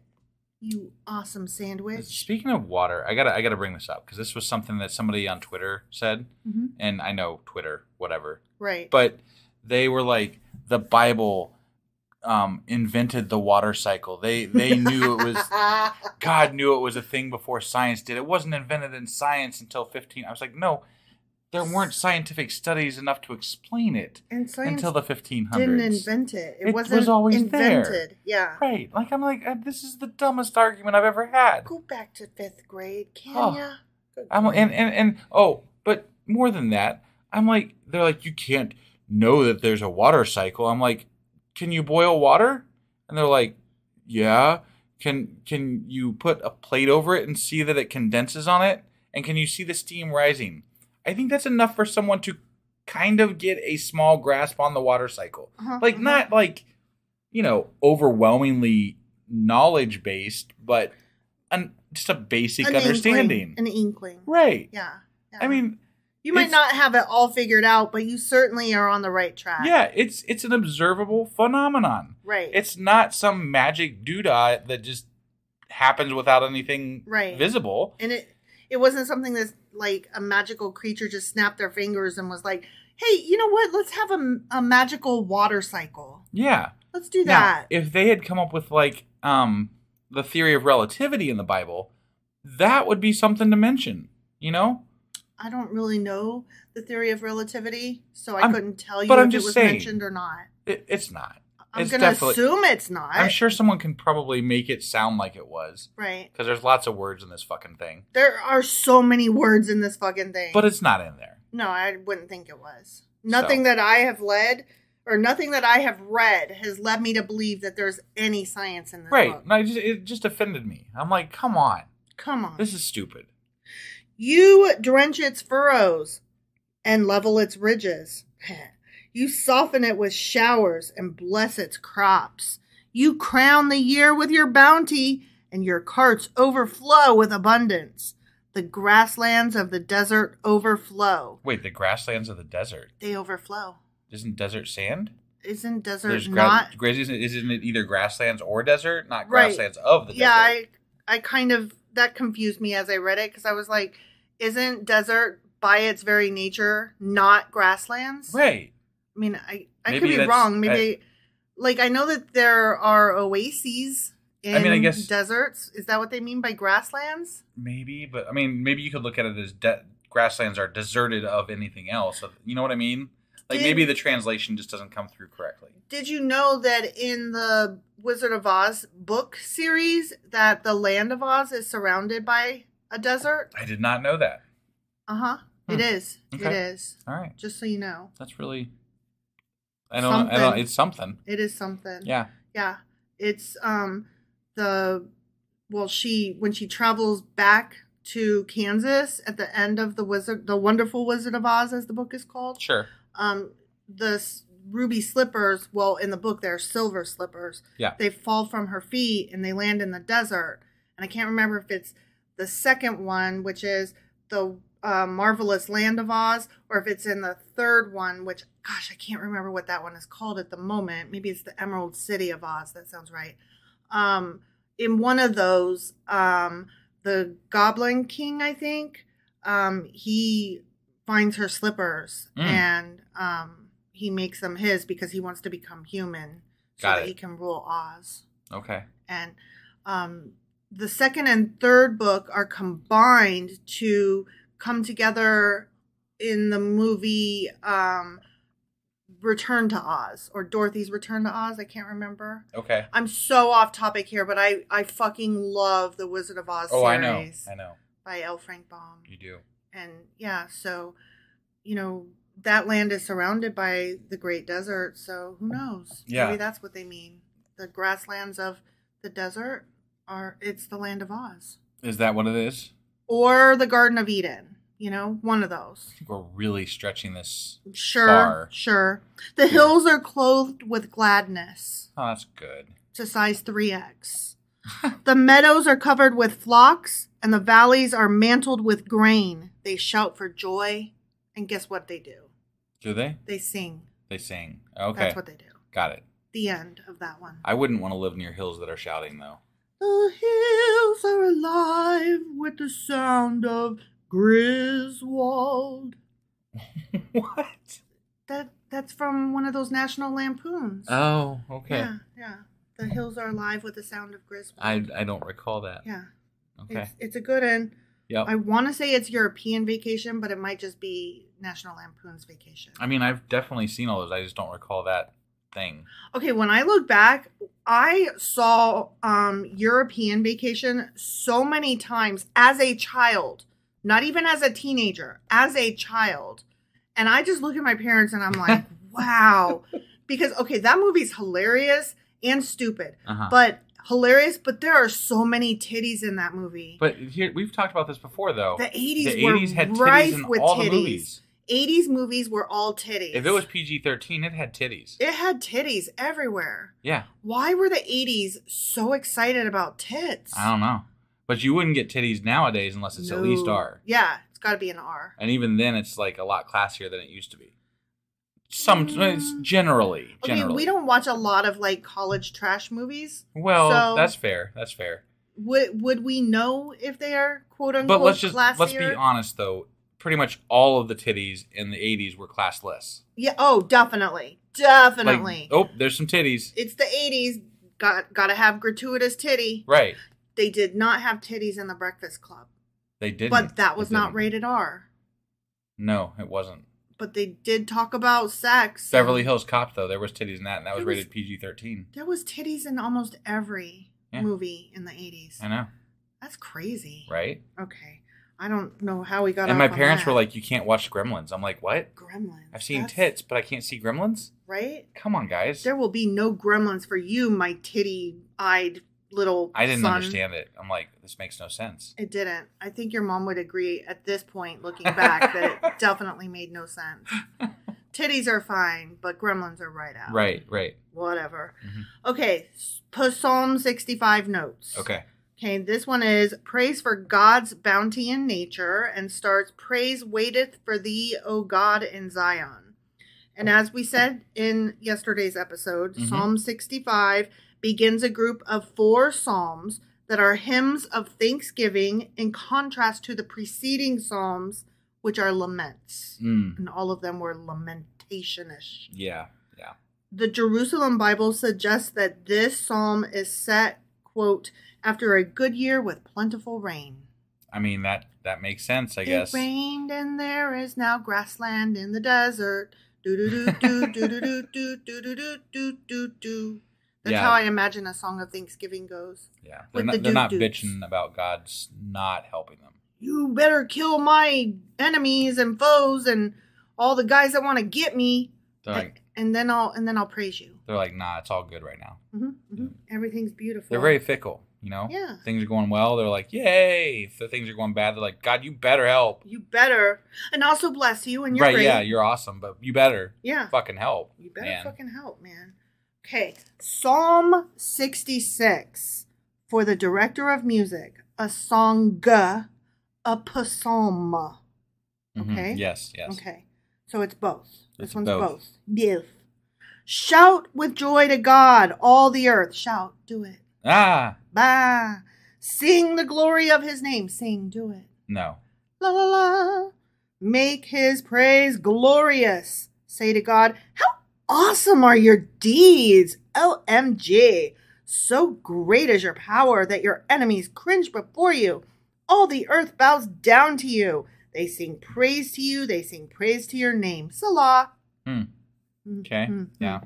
Come and see what God has done. How awesome his works in man's behalf, but not woman's. Right. He turned the sea into dry land. They passed through the waters on foot. Come, let us rejoice in him. He rules forever by his power. You know, if he could just stop some rivers today, that would make that'd make a big, it'd be a big step forward for us believing in God. Know what? You know? He could totally part the seas and we could find that Titan submersible that's looking for the Titanic that got lost. But I'll be honest with you, if I just walked up to, Twin Creek here, where we live, and they parted the waters there, I'd be like, that's pretty sweet. I mean, you could get a leaf blower and part some waters. I'm not saying I'm saying like actual river. You want the whole river part? Yeah, yeah. He did it in the Jordan River. Sure. If he wants to make his presence known, it just takes some parting of waters. The sun stood still for 3 days. That should be nothing. Right. We could just make it 2 days. I will question my atheism if you make the sun stand still for 2 days. You know what? If I see good enough magic, I will think about it. Right. Yeah. I'm not saying I'll switch teams, but I will think about it. Yeah, it'll make me think about it for sure. Yeah. Okay, he rules forever by his power. His eyes watch the nations. Let not the rebellious rise up against him. Salah. Yeah, don't rise up against him. Salah, bitch. Salah. You got to take a breath before you comment. No, I want to bitch at him right away. Salah. Fuck a Salah. You don't know Salah. Next time we get into an argument, I'm going to be like, husband, Salah. You need to Salah. Salah. Yeah. That's our new. That should be like our. that's our word. Code word. Yeah. Now we just told fucking everybody. Oh, they don't care. They don't know. But we gotta explain it now. Okay, so here's the thing: we have a word, and we're not going to tell you what the actual word is. Original word was. Right. And what it means is, like, sometimes you may have noticed that I like get rambunctious, or I talk too loud, or I say a thing, and wife says sometimes. Shut it. But also sometimes I'm trying to tell you something and you're like, what? Huh? Yeah. What? And so we have a word that we say to each other, and I won't tell you what that word is. And basically what it means is, shut the fuck up. Don't say another goddamn word. I'll tell you later, but affectionately and with love. But now is not the time. Shh. Right. Yeah. It communicates a lot. Yeah, it communicates a lot. I highly recommend that every couple have that. Yeah, you need a code word. A code word. And it means I'll tell you later. Right. And because you get yourself into some real fucking dark waters sometimes. Yes. If you don't have that word. And if you can just say that word to your partner and you guys have talked about it extensively, so it's not something that, can be forgotten later. Right. Then you instantly, like, it's an instant shut the fuck up, but again, affectionately. Yeah. And, like, it's for your own good. It's for my own good. Like, this is the time when we are going to talk trash, or I'm going to explain a thing that you don't know about somebody. Well, because here's the thing. If you trust your partner, yeah, then you trust them enough to probably recognize situations that you might have missed. Exactly. And so the other person is being oblivious, and you have to stop them before they go too far with obliviousness. Right. Or, like, sometimes I get louder than I mean to, or, like, I don't know stuff that's going on. Right. And so you've said it to me a lot. And I've said it to you because sometimes you're like, what? I can't hear you. And you're, like, talking loud because you think that I'm trying to tell you something, but really, I was trying to gossip in your ear. Right. And I'm like, okay, now you've made it a thing. Yeah. I can't possibly say it any louder than this. And everybody wants to know, so fucking Salah. Right. Yep. So, yeah, highly recommend, if you're in a relationship, get yourself a code word. Yeah. You should have another one, which we don't really have one because we both kind of want to leave at the same time. Yeah. But you should always have, if you are not of the same mentality where you want to leave a situation simultaneously, you should also have a code word that means I'm ready to go, or I'm about to shit my pants, or, something that means we have to leave now. Mm. But we almost never stay anywhere long enough for that to be something that we need. Says the person that usually keeps us there longer than I want to be there. Wow, here I was excited because we are on the same team, and I'm we're awesome, we're the best couple ever, and you're like, no, you suck, wife. We started our Discord late last night because I was trying to get us to go. So again, I was just now singing our praises about what an awesome couple we are. I suck, and you threw me under the fucking bus. I did, I suck. Yeah, I'm sorry. Salah, bitch. Okay. Come and listen, all you who fear God. Let me tell you what he has done for me. I cried out to him with my mouth. Okay. I mean, that's the orifice. I'm glad they specified that because I was wondering. I mean, it could have been my butt. Yeah. But it was my mouth. Guess, right. Yeah. His praise was on my tongue. Yeah. If I had cherished sin in my heart, the Lord would not have listened. But God has surely listened and heard my voice in prayer. Praise be to God, who has not rejected my prayer or withheld his love from me. Okay? Mm-hmm. Go God. Woohoo. Yeah. Yay. Something like that. All right. So, Psalm 66 notes. Yeah. Okay? Okay. This is praise for God's mighty deeds, and it starts, make a joyful noise unto God, all ye land. This psalm is of thanksgiving and is probably intended for use at the Passover. Okay. Okay. Mm-hmm. And I thought this was really interesting. This is the most interesting note that I have here. Okay. Okay. The very first message sent by telegraph in 1884 was from Psalm 66. And it was the phrase, what God hath wrought, or something to that effect. It was Got it. Not those exact words because they used a different translation. So it was something like, see what God has done for me, or something like that. Sure. I meant to look up the exact phrase, but it comes from this and it's from that phrase. Got it. And I just thought that was really cool. Yeah. But also, when it said God's mighty deeds, I instantly thought of the movie Mr. Deeds, and that was a funny movie. And I kind of want to watch it again because I only saw it the one time. It was Adam Sandler. Got it. Yeah, I know. Trash movie. I know who Adam Sandler is. He does trash, but I love his stuff. He's so funny. Yeah. I just love him. I'm such a child. I just can't help it. Okay, Psalm 67. Are we ready? This one's super short. Ready? I'm ready. For the director of music with stringed instruments, a psalm, a song. Okay. Okay? Both. Yeah, got it. Okay. May God be gracious to us and bless us and make his face shine upon us. Salah.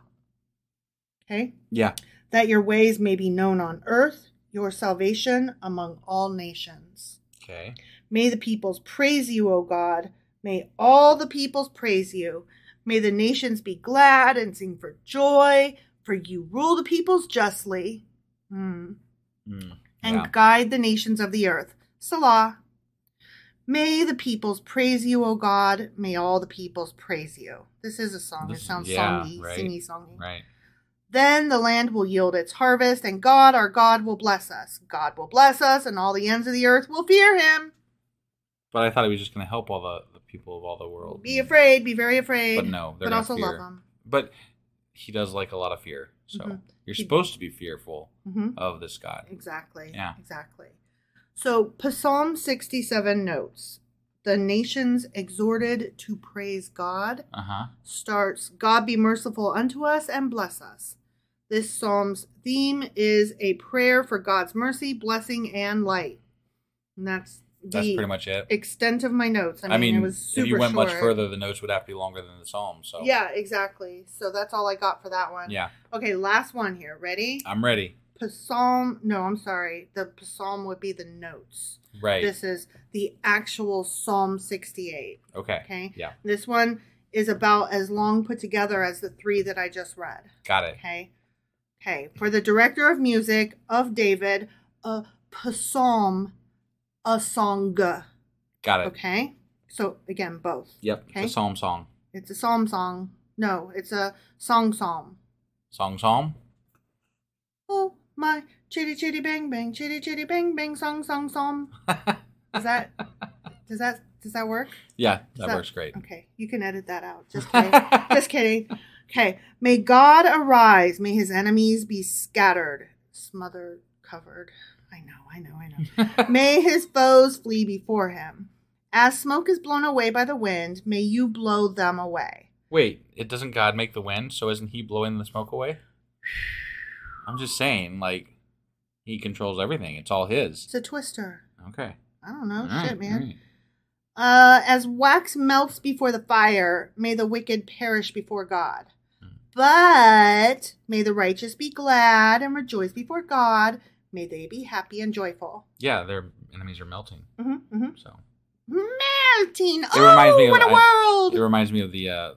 It always comes back to Indiana Jones for me with the Bible stuff. Yeah. But when they open the ark and the guy's face melts. Yes. And wasn't that just so scary and gruesome? I mean, now it's not. It looks ridiculous. But at the time, it was like, whoa. Like, I was so grossed out, man. I remember that was just like some amazing effects at the time. Yeah, sure. You know? Yep. Sing to God, sing praise to his name, extol him who rides on the clouds. Oh, you know, that guy that rides on Sky Daddy. Yeah. You know? His name is the Lord. Is Boom. Mm-hmm. And rejoice before him. A father to the fatherless, a defender of widows is God in his holy dwelling. God sets the lonely in families. He leads forth the prisoners with singing, but the rebellious live in a sun-scorched land, that desert. Yeah, the desert. Or grassland, maybe. Without the grasslands. Oh, No. Right. They live in sun-scorched land. Got it. That's going to be the desert, not the grasslands. Sure. When you went out before your people, O God, when you marched through the wasteland, Salah. Like mid-sentence. Yeah. The earth shook. Oh. The heavens poured down rain before God, the one of Sinai. Sinai, yeah. Before God, the God of Israel, you gave abundant showers, O God. I don't know why that's funny. It just is. You refreshed your weary inheritance. Your people settled in it. And from your bounty, O God, you provided for the poor. That was nice of him. No, if it was nice of him, there wouldn't be any poor. It's too bad his followers today don't provide for the poor. Right? Yeah. That would be cool. Right? The Lord announced the word, and great was the company of those who proclaimed it. Kings and armies flee in haste. In the camps, men divide the plunder. Even while you sleep among the campfires, the wings of my dove are sheathed with silver. Its feathers with shining gold. Man, we need to find out some of those doves. Pretty. When the Almighty scattered the kings in the land, it was like snow fallen on Zalman.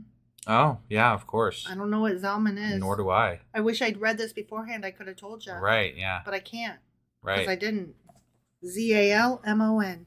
You go ahead and look that up while I'm reading. I know. Zalmon. Yeah. Like salmon, but with a Z. Right. The mountains of Bashan, you know, like where Og is from. Yeah. Og of Bashan. Right. Are majestic mountains. Rugged are the mountains of Bashan. Why gaze in envy, O rugged mountains, at the mountains where God chooses to reign, where the Lord himself will dwell forever.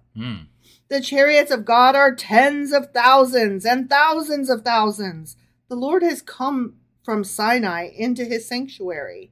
When you ascended on high, you led captives in your train. You received gifts from men, even from the rebellious, that you, O Lord God, might dwell there. Okay. Praise be to the Lord, our God, our Savior, who daily bears our burdens. Salah. Our God is a God who saves. From the sovereign Lord comes escape from death. Surely God will crush the heads of the enemies. Ooh, crushing your head. I will crush you. There's the squishing your head. Squishing your head. I crush your head. Surely God will crush the heads of his enemies. I crush you. The hairy crowns of those who go on in their sins. The Lord says, I'll bring them up from Bashan. I'll bring them from the depths of the sea, that you may plunge your feet in the blood of your foes. There it is. That was missing from the other ones. Yep. Yeah, all right. While the tongues of your dogs have their share.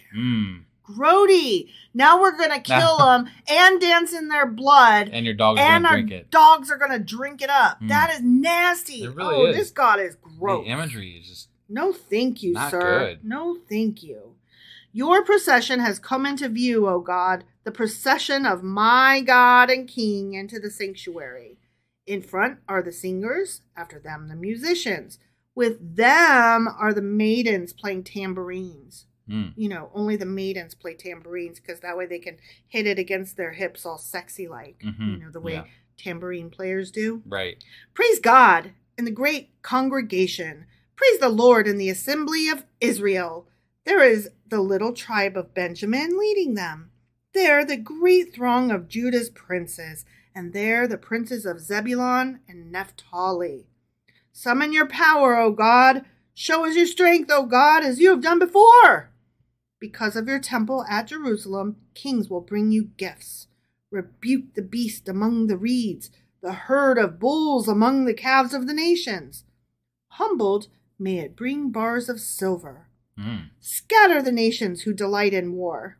You know, like us. Right? Yeah. You were just talking about bathing in their blood. So God, scatter us now. Envoys will come from Egypt. Cush will submit herself to God.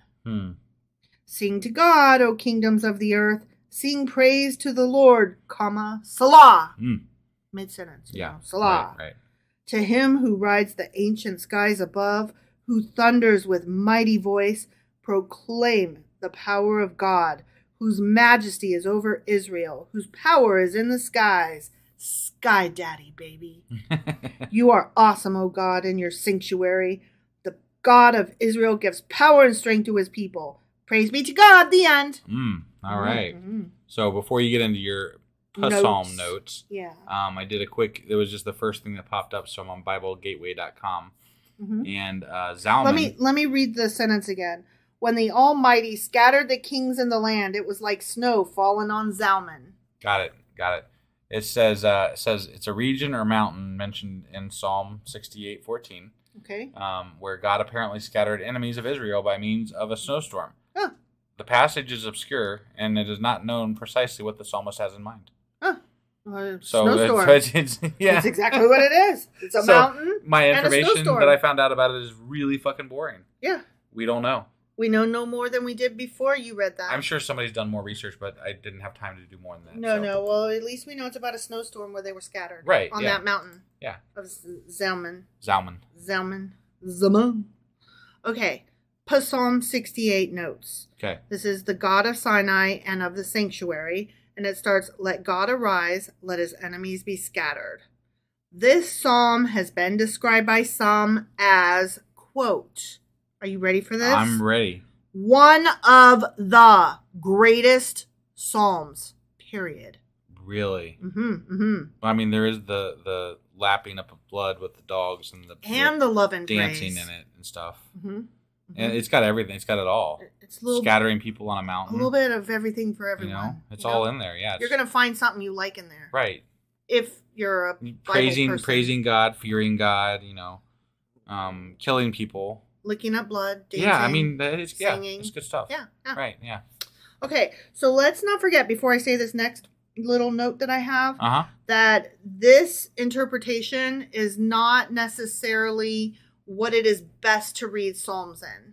Okay? Sure, King James probably is the one most people know it from. Sure, that would have probably been better for reading Psalms just by itself, but I didn't want to switch formats because I want to understand more of what I'm reading. Yeah, no, I still think we're good with what we have because our goal was not to read it the pretty way. Right. Our goal was to read it the understanding way. Right, but having said that, we're missing out on a few things, and I wanted to preface that. Okay, sure. According to many researchers, the name of God is found in this particular psalm in 7 different forms, which every time we read it, it just said God or Lord. Right? Didn't they refer to it as the word or something like that? One time, but I don't know how accurate that is. Okay. Okay. All right. The reason I'm saying that is because here are the 7 different forms that we would have heard had we read a different translation, likely the King James. Got it. Okay. Got it. Okay. Yahweh, Adonai, El Shaddai, Jah, Jehovah, and Elohim. Oh, okay. All of those. Wow. Yeah. So Interesting. there you go. I do have one more thing that I wanted to say. One of these, and I forgot to make note of which one because I don't care. So it's either 65, 6, 7, or 8. Had a song that came from it, and I don't care about the song, but I thought it was Waves of Mercy, Waves of Grace, which I remembered from the brief time that I attended church. And it's not that one. Got it. It's a different one. Okay. But I actually kind of liked Waves of Mercy, Waves of Grace. And I'm just going to try to remind you of what it was here real quick. Okay. Okay. Ready? I'm sure. Okay. It starts out, the chorus might be where you remember it. Okay. Okay. If you remember it at all. I won't. Okay. Every breath I take, I breathe in you. No. I did it wrong. Okay. Hold on. We're holding. Hold on. I'm sorry. Yeah. Okay, here we go. Sorry, I messed up. Okay, yeah. Start over. Every move I make in you. You make me move, Jesus. Every breath I take, I breathe in you. Every step I take in you. You are my way, Jesus. Every breath I take, I breathe in you. Waves of mercy, waves of grace. Everywhere I look, I see your face. You don't remember this at all? Not at all. Okay. So, yeah. It was a fun song to sing because it was real exciting and there was clapping hands and for the waves of mercy, waves of grace, there was this whole hand motion. It was a song of hand motions. And all the kids got into it. Well, okay, it turns out that the reason that it was so catchy and fun was because it was originally done on the fucking Veggie Tales. Yeah. But it stuck. It stuck in my stupid little pea brain. Yeah. Well, apparently there's a lot of the VeggieTales were very religious. I mean, it's yeah. Yeah. I've heard pretty much everybody that's our age that is religious or was religious. I mean, grew up on VeggieTales. Well, yeah. It was like I didn't even know what the fuck that was. You don't know VeggieTales? I knew of it roundabout, but only just on the outskirts, Yeah. It wasn't something that ever crossed my path. Oh, because you didn't have kids or go to church. You wouldn't know. Exactly. You had no reason to know that. Yeah. Yeah. That's so funny to me. Right. Because I had kids, but they didn't watch VeggieTales, and I only briefly went to church. So I really honestly have no reason to know the VeggieTales either, except that I just do. Right. It's almost like I'm awesome. Is that what that means? That's what I got out of it. Okay. Salah, bitch. All right. That was Psalms, chapters 65, 66, 67, and 68. And a stupid little song that has nothing to do with anything. Right. Yeah. And then hypothetically tomorrow we'll be back with... Oh, 9. Not 70. Yeah, we already did 69. Yeah. 70, 71, and 72, unless there's another little breakup for some reason, like there just was yesterday and today. All right. Well, thank you guys for joining us today, and we'll see you again tomorrow. Salah, bitch.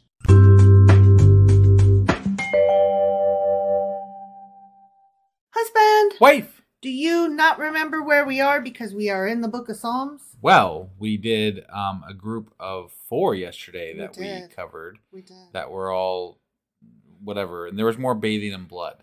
There was. So I'm starting to remember some of these because there's the parts where they bathe in blood. I'm kind of taking mental notes. I'm like, y'all bathe in blood way too often. Yeah, and those were supposed to be the lovey-dovey. God is good. Right, I love right. God.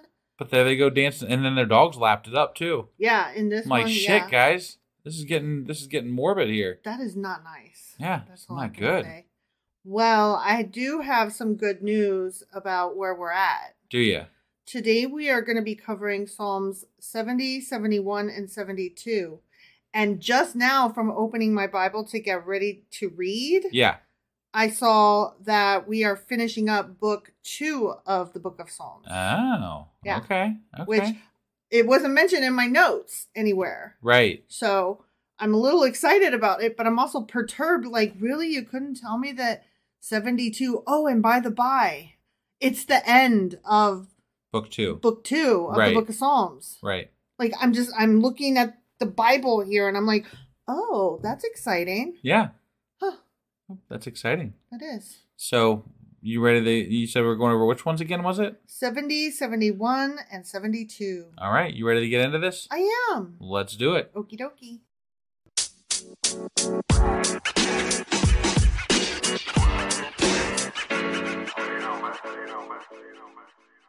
Okay, Psalm 70. Are you ready for this? I'm ready. For the director of music of David. Got it. A petition. A petition, huh? Mm-hmm. Okay. Mm-hmm. This is super short, so I'm excited to see what they're petitioning. Yeah, probably God. Probably. But what are they petitioning of God? Right. You know? Yeah. Hasten, O God, to save me. O Lord, come quickly to help me. May those who seek my life be put to shame and confusion. Okay. Get them. May all who desire my ruin be turned back in disgrace. Yeah. You know, because everybody wants to kill me and stuff. Right. May those who say to me, aha, aha, turn back because of their shame. Got it. Yeah. See, I don't know. These people that are asking for this stuff, they seem to they're paranoid. They are. And I don't think that their mind's in the right spot. No. To judge whether people are coming after them or not, because they seem to think everybody's coming after them. Right. Right. Specifically David, I guess, because these are usually David. Mm-hmm. Mm-hmm. Hypothetically, assuming. Right. But I'm going to tell you, if there are people around me going, aha, aha, I would be more inclined to laugh, but also to be like, the fuck? Yeah, what's wrong with Jude over there, man? Than to be like, hey, God, get him. Right. But may all who seek you rejoice and be glad in you. May those who love your salvation always say, let God be exalted. Yet I am poor and needy. Come quickly to me, O God. You are my help and my deliverer. O Lord, do not delay. The end. David is poor and needy? I guess. I don't know. Okay. That's what it says. Whatever you say. I'm just reading what it says. All right. Here are my notes for Psalm 70. Yeah. It's a prayer for deliverance, which starts, make haste, O God, to deliver me. There are only 5 verses in this psalm. Yeah. And these 5 verses are virtually identical to the closing verses of Psalm 40. Okay. Psalm 40, however, was composed by David, hypothetically, right, when he was fleeing from Saul. And David later repeated this psalm when he was fleeing from Absalom. Got it. So lots of people chasing him, and he says the same thing over and over again. Right. This is a psalm of remembrance and is traditionally recited in wartime. Okay? It's funny to me how... So, churches love psalms. Which are basically magic spells. Sure.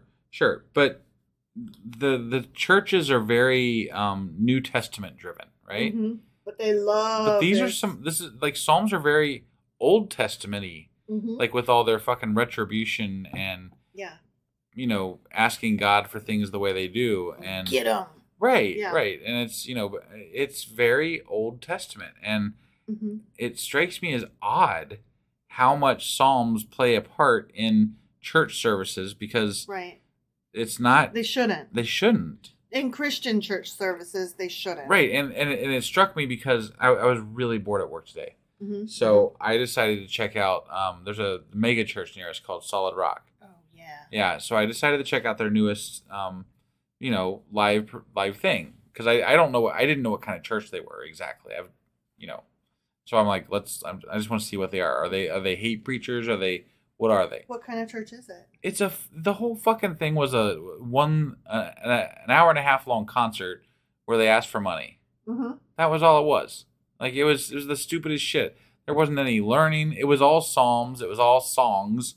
Mm-hmm. And there was no Bible to be had, hardly. Wow. And I was just like, but it struck me very Just especially since we're reading Psalms right now, it struck me how much they referenced Psalms and sung them and stuff in there, and I'm like, this is all Old Testament shit. Well, there is a reason for it, and I am pulling this out of my ass. Okay. But from what I understand,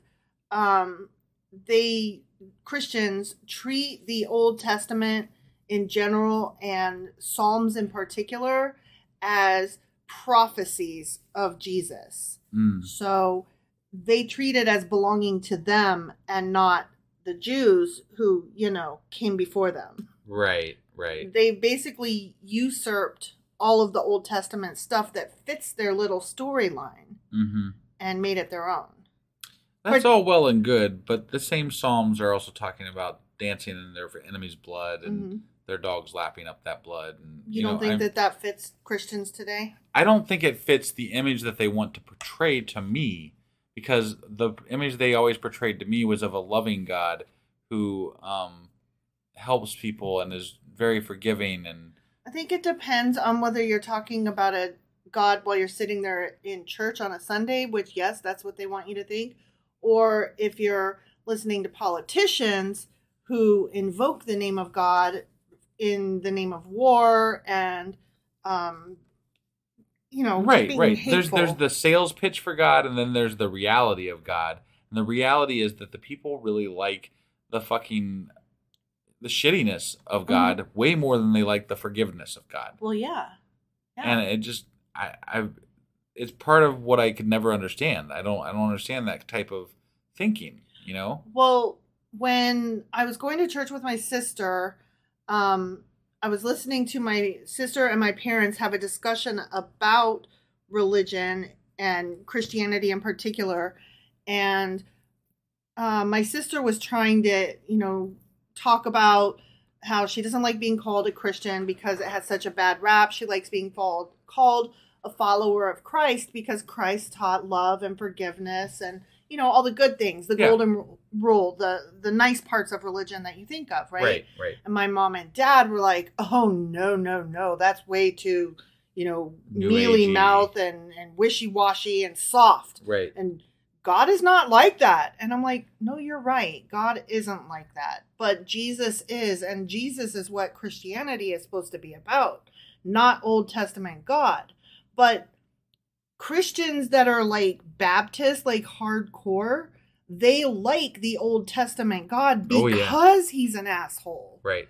They are less about Jesus and more about the God of the Jews. Yeah. Which is so weird because on the same hand, they're not awfully fond of the Jews. We get Jesus, you get OT God. Except that they want OT God.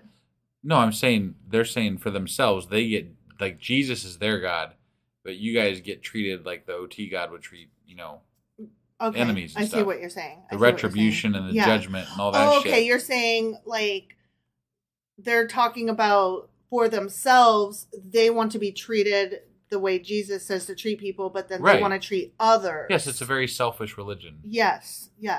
It's a very convenient. If you're in the club, you get the good treatment. If you're out of the club, you get the OT them stuff. bathing in your blood and they're gonna get you. Yeah, with their guns and their bombs. And right. No, I mean that's exactly how I see it. They're gonna stick Jesus's boot up your ass. Basically. I mean, there was a song about that. Oh yeah, So, there was. Yeah.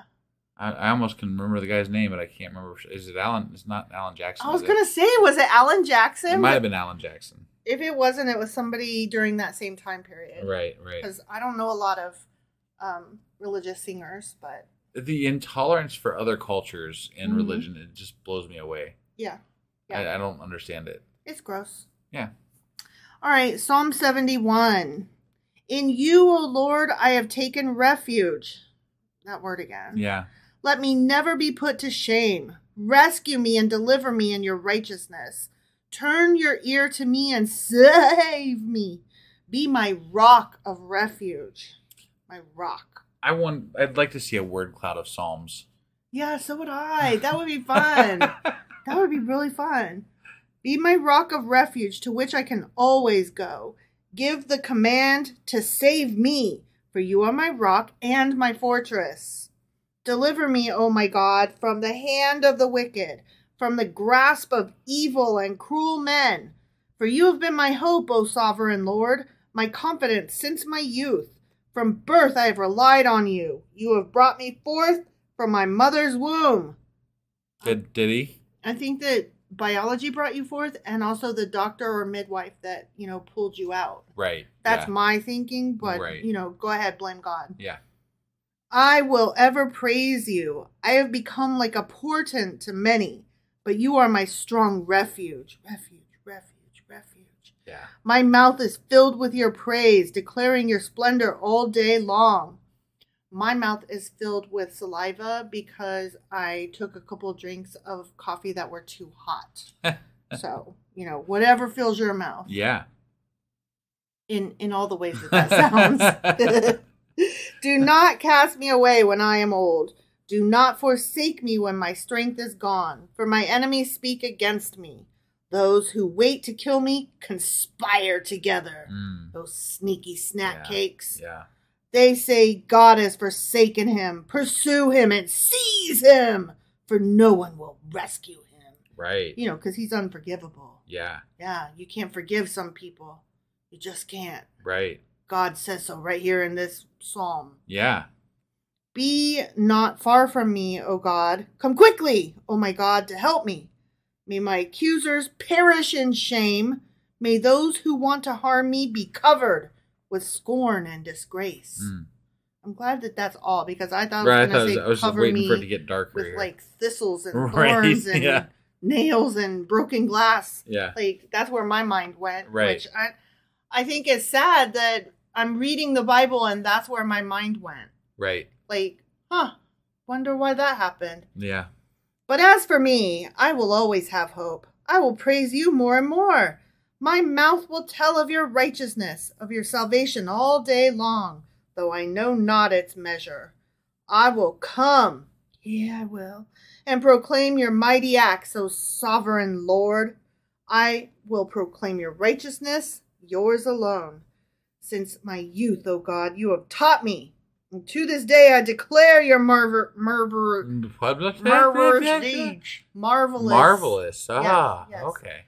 Marvelous. Yeah, You had some problems there. Okay, so my mild stutter is getting worse. As is my dyslexia. So just putting that out there. Probably going to see a doctor here for it in a few years. Yeah. Because, it's getting more pronounced. Yeah. Even when I am old and gray, do not forsake me, O God, till I declare your power to the next generation, your might to all who are to come. Your righteousness reaches to the skies, O God, you who have done great things. Who, O God, is like you? Nobody. I mean, nobody. Right. Though you have made me see troubles, many and bitter, like what happened with Job, you will restore my life again. And you know this because why? Because you killed 10 babies and gave me 10 more. Yay! Yeah. You will restore my life again. From the depths of the earth, you will again bring me up. You will increase my honor and comfort me once again. I will praise you with the harp for your faithfulness, oh my God. Bring, bring, ding, ding, ding. That's a harp. Okay. Okay. I will sing praise to you with my lyre. Bring, bring, ding, ding, ding. O Holy One of Israel, my lips will shout for you. When I sing praise to you, I, whom you have redeemed.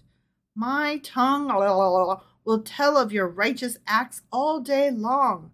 For those who wanted to harm me have been put to shame and confusion. The end. Okay. Yeah. Jiminy Christmas. More of the same. That's so repetitive. Yeah, it's that's why I want a word cloud, because it's it's just the same words over and over and over and over again. And it's so blah blah God, blah blah God. Yeah. So Psalm 71 notes. Yeah. This is the prayer of an old man. Okay. Which starts, in thee, O Lord, do I put my trust. Let me never be put to confusion. Psalm 71 in the Hebrew text does not have a title, and it is only one of 4 such psalms in the first 2 books. Interesting. Mm-hmm. That's all my notes for that. Okay. That's it. All right. That's it. Got it. Yep. Okay, so Psalm 72 of Solomon. Of Solomon. Mm-hmm. Okay. The wisest. Mm-hmm. And we are about to finish up the second book of Psalms. Okay. Yeah. Endow the king with your justice, O God, the royal son with your righteousness. He will judge your people in righteousness, your afflicted ones with justice. The mountains will bring prosperity to the people.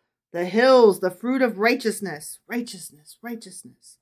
He will defend the afflicted among the people and save the children of the needy. He will crush the oppressor. It's always a popular thing to do is save those children. You know, you got that wins all the all the arguments, popularity contests. Mm-hmm. You're gonna save the children. Kids. Yeah, save them from the gays. Save them from the books that have wizards in them. Even though the writer of the wizard book is an anti-trans person herself. Well, there's like this whole QAnon thing where it's save the kids. Like it's like the beginning of the rabbit hole, basically. Yeah. And I was listening to some cult thing, and that's like how they because who doesn't want to save kids? Right. But that's how these things got that breath of sincerity and importance. I mean, that's where the satanic panic started. That's where all of the this is how the cults get you. You know, they get you with things like save the kids. Yeah, and I mean, when people hear this stuff and they don't know any better because they don't hear alternate news sources, right? And they don't know to hear alternate news sources. And of course, you want to save the kids. Yeah. Right? So who wouldn't want to save the kids? When they go in to a pizza parlor, guns blazing, looking for the kids who are being pedophiled down in the basement of that pizza parlor, I understand why they would want to do that. Because they think they're saving the kids. Right. Yeah. And I'm like, but you could just call 911. I got some shit about a post. Exactly. Right. Why didn't you? You just took whatever. Yeah. Vigilante justice is out of hand right now. It is. And it's not even justice. I shouldn't have even said justice. No. Vigilanteism is out of hand right now.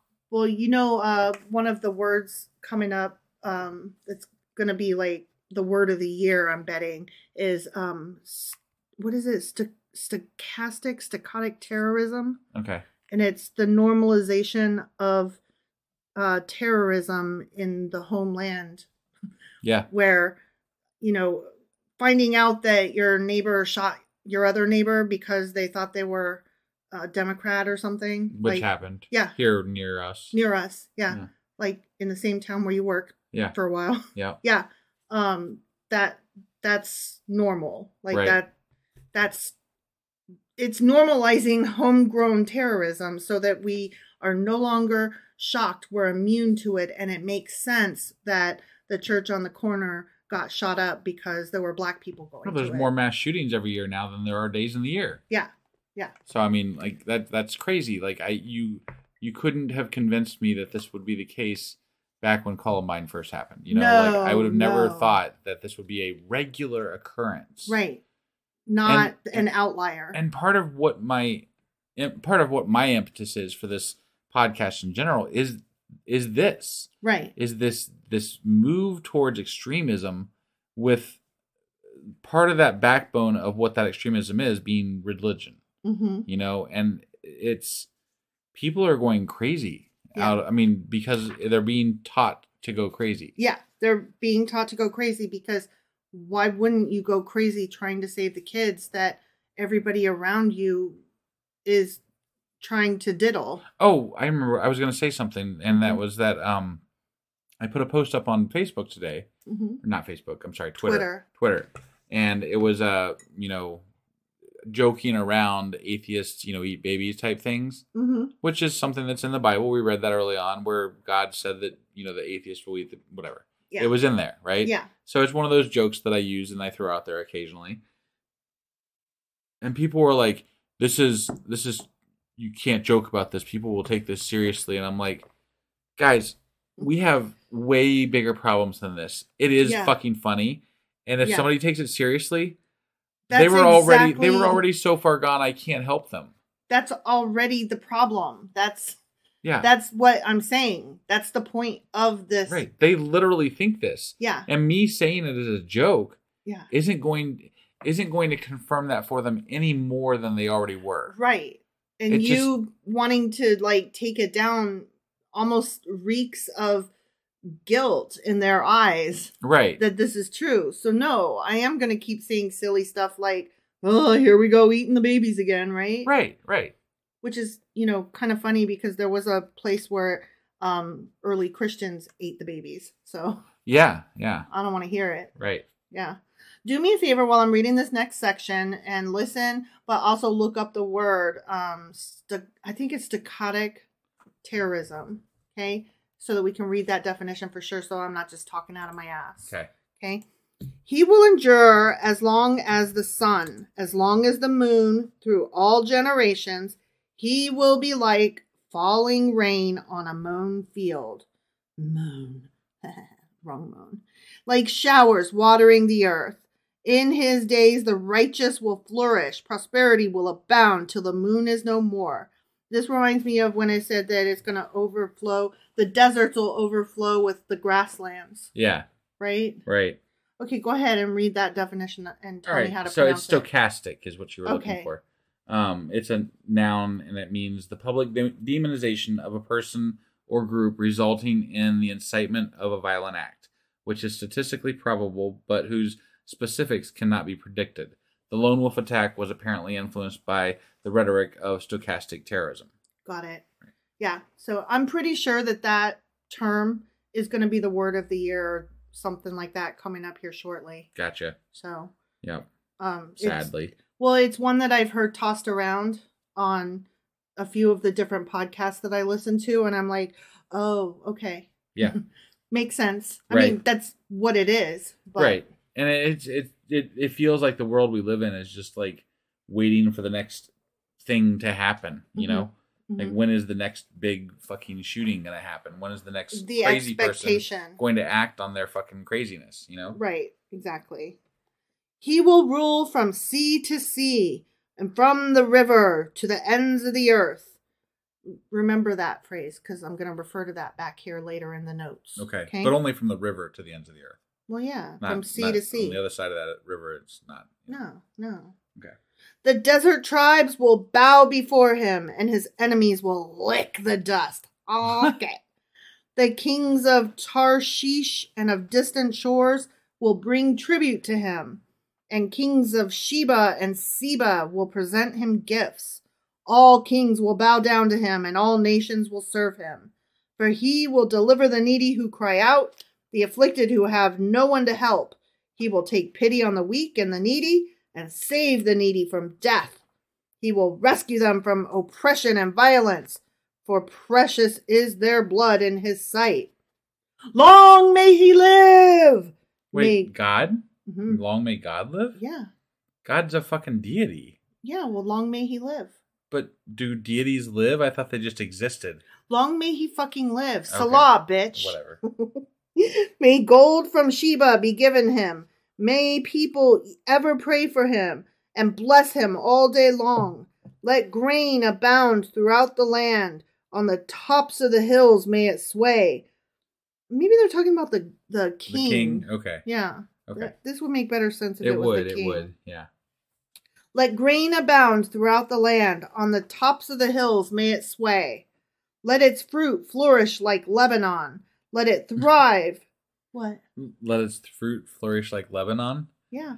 Like, that's not a ever-present thing, is it? Like, Lebanon might have been back then. They might not been always renowned. flourish. I know.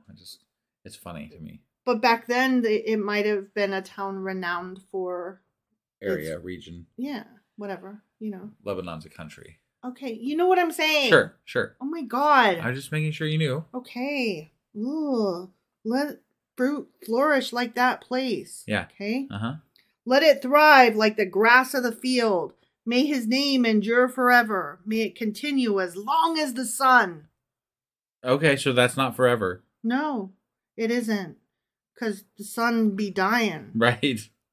All nations will be blessed through him, and they will call him blessed. Okay. Praise be to the Lord God, the Father of Israel, who alone does marvelous deeds. Praise be to his glorious name forever. May the whole earth be filled with his glory. Amen and amen. Oh, because it's the end of a book. Mm-hmm. Yeah. One more line, ready? Mm-hmm. This concludes the prayers of David, son of Jesse. Ah. That's the end of book 2. Got it. But now let me read my Notes. My Psalm 2 notes. Yeah.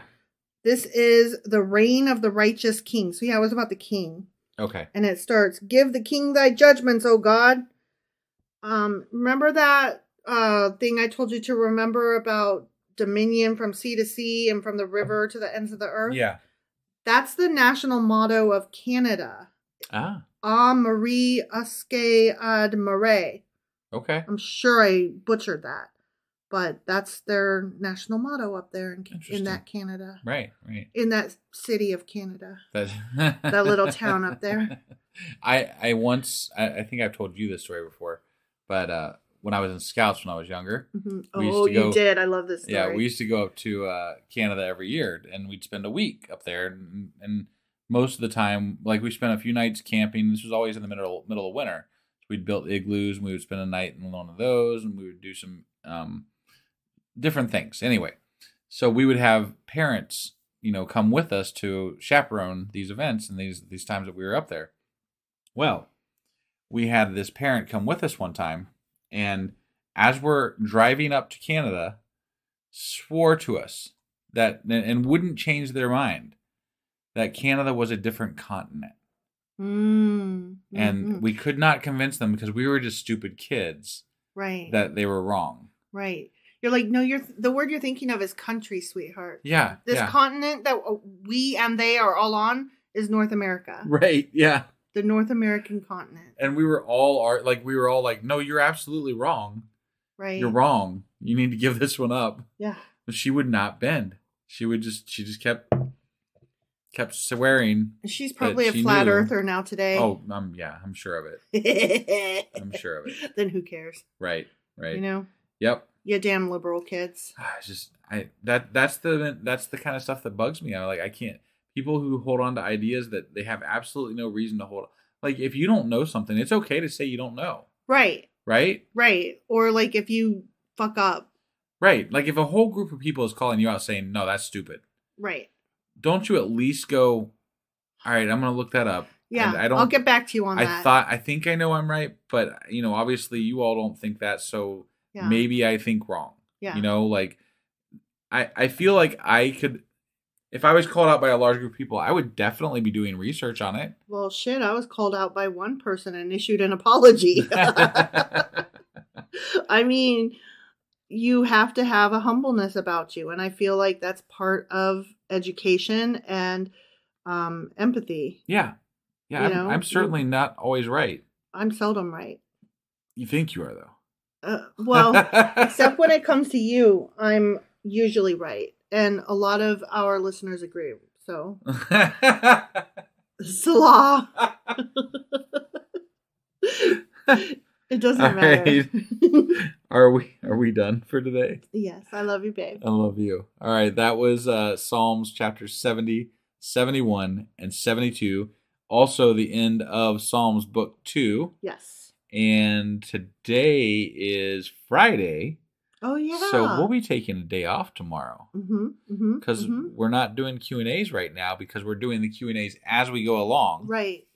And so we will be back on Sunday with a book club, I believe, right? I'm sorry. What you meant to say was Sacrilegious Book Club. That's what I meant. Yeah. So that's what we'll be doing on Sunday. And then on Monday, we'll be doing... Psalms 73, 74, and 75. Which will be the beginning of book 3 of Psalms. Yes. Hypothetically, assuming it all works out perfectly and wonderful. Because I don't read ahead.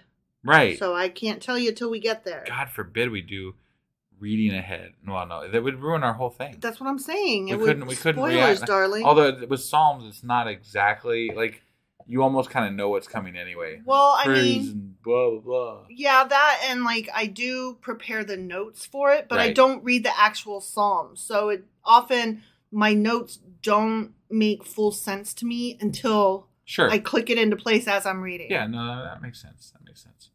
All right. Well, we will see you guys on Sunday and then again on Monday. Yeah. Bye. Bye.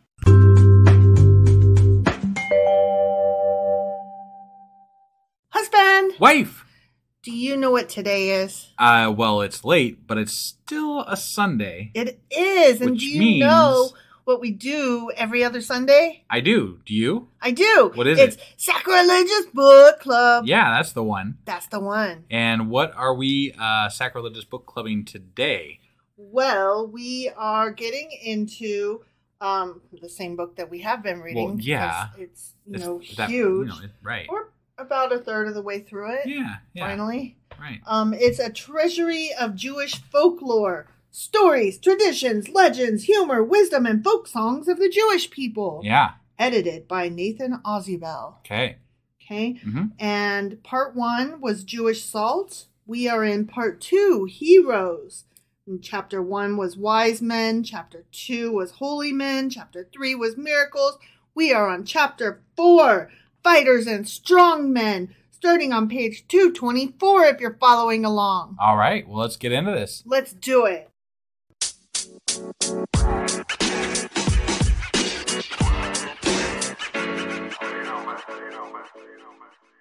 Okay, so Fighters and Strong Men is quite a lengthy section. Oh, okay. But having said that, it's got a lengthy intro, of which I'm only going to read a few tidbits. Sure. And then it's got a couple of long stories, of which I'm only going to read one.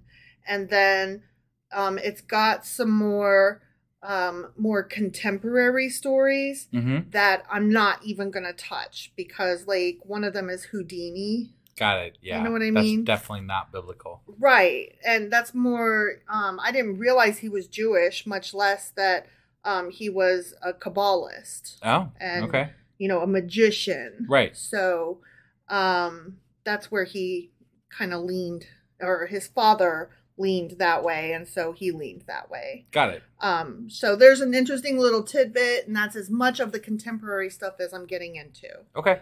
Yeah. So let's read a little bit about the intro to Fighters and Strong Men. Okay. The fighter, as we have already observed, was not idealized as a hero by Jewish tradition and folklore. And then it goes on to say, nevertheless, there did arise some outstanding fighters because Jews led an autonomous national existence in ancient days in Palestine, kept up military establishments, and waged many wars. Obviously, I mean, the Bible is full of that. Yes. So then I'm going to skip down a little bit, and we've got another sentence down here that I outlined. Clearly enough, the folklorists of the Midrash, raised in a contemplative, anti-militaristic spirit, vastly preferred brain over brawn, which that's what we have seen up until now. Yeah. And scorned to retell the gory tales about Jewish fighters and strong men of ancient days. However, we do find revealed in Midrashic Jewish folklore a somewhat different attitude towards those warriors who fought for their people's freedom. They have not been revered merely as folk tales, but have been considered a means of rekindling the national heroic spirit among the Jews in the days of their oppression and decline. Okay. So for the most part, because they were so oppressed, they had these tales of intellect and being able to get out of a situation using their wits, or accepting that they can't get out of a situation and kind of resigning themselves to the plight of the trod upon. Sure. Right? That's for the most part. But they do have these heroic tales. One of the ones that they used for an example was when like Goliath, what's his face, fought Goliath. David, that guy. Yeah. And then the other guy that fought the giant. Yeah, the one that they think they stole the story for David, basically. Yes. I can't remember his name, but right. Which is sad. Like, he's probably the one. If that is a story that was like, maybe it was some big guy on the battlefield, right? Mm-hmm. If it is an actual story, it got usurped. And now this guy that didn't even do it is the guy that is known for it. Which is really crap. So, I mean, there are a few tales of strongmen, but we don't really hear a lot about them. Well, they like to give their strongman to God. Like, God is the strongman, in most tales. Exactly. So the one that I'm going to read is called Judah the Hammer, and it starts on page 226. And the reason that I'm going to read it is because it is the story from whence came the story of Hanukkah. Oh, okay. And I thought that could be interesting and informative. Yeah, definitely. Okay? Yeah. So, Judah the Hammer. Not since Alexander of Macedonia had there arisen a king like Antiochus IV.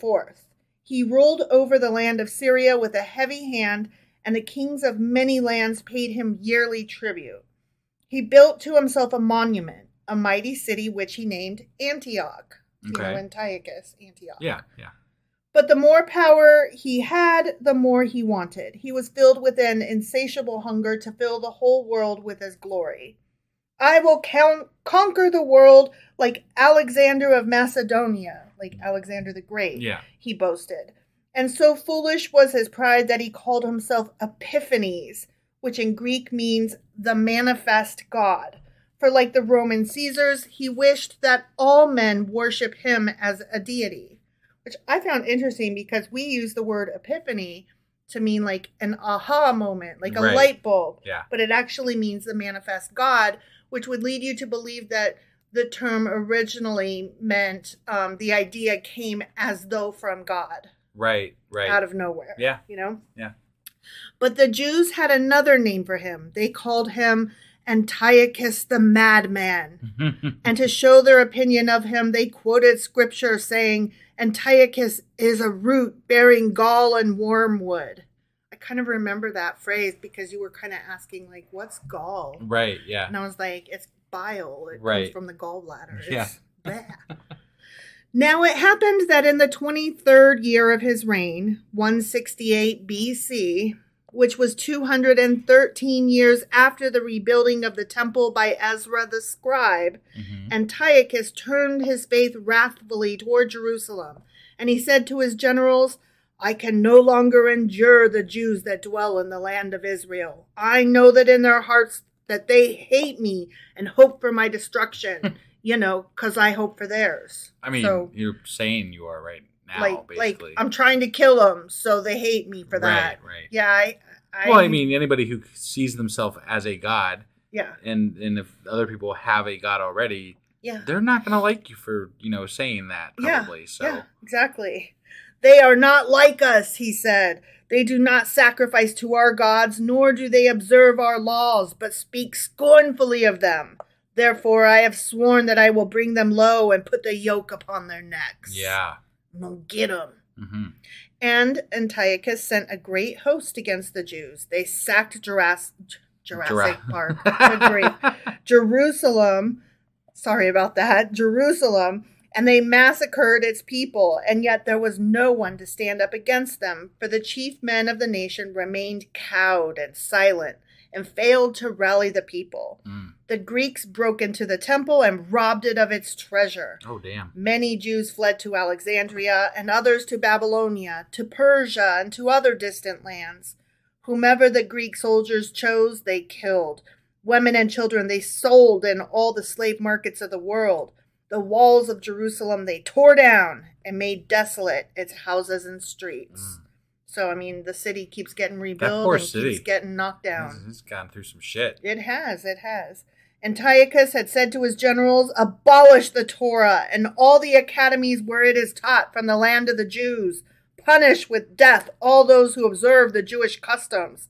I decree that they no longer may circumcise their male infants and that they may not observe their dietary laws.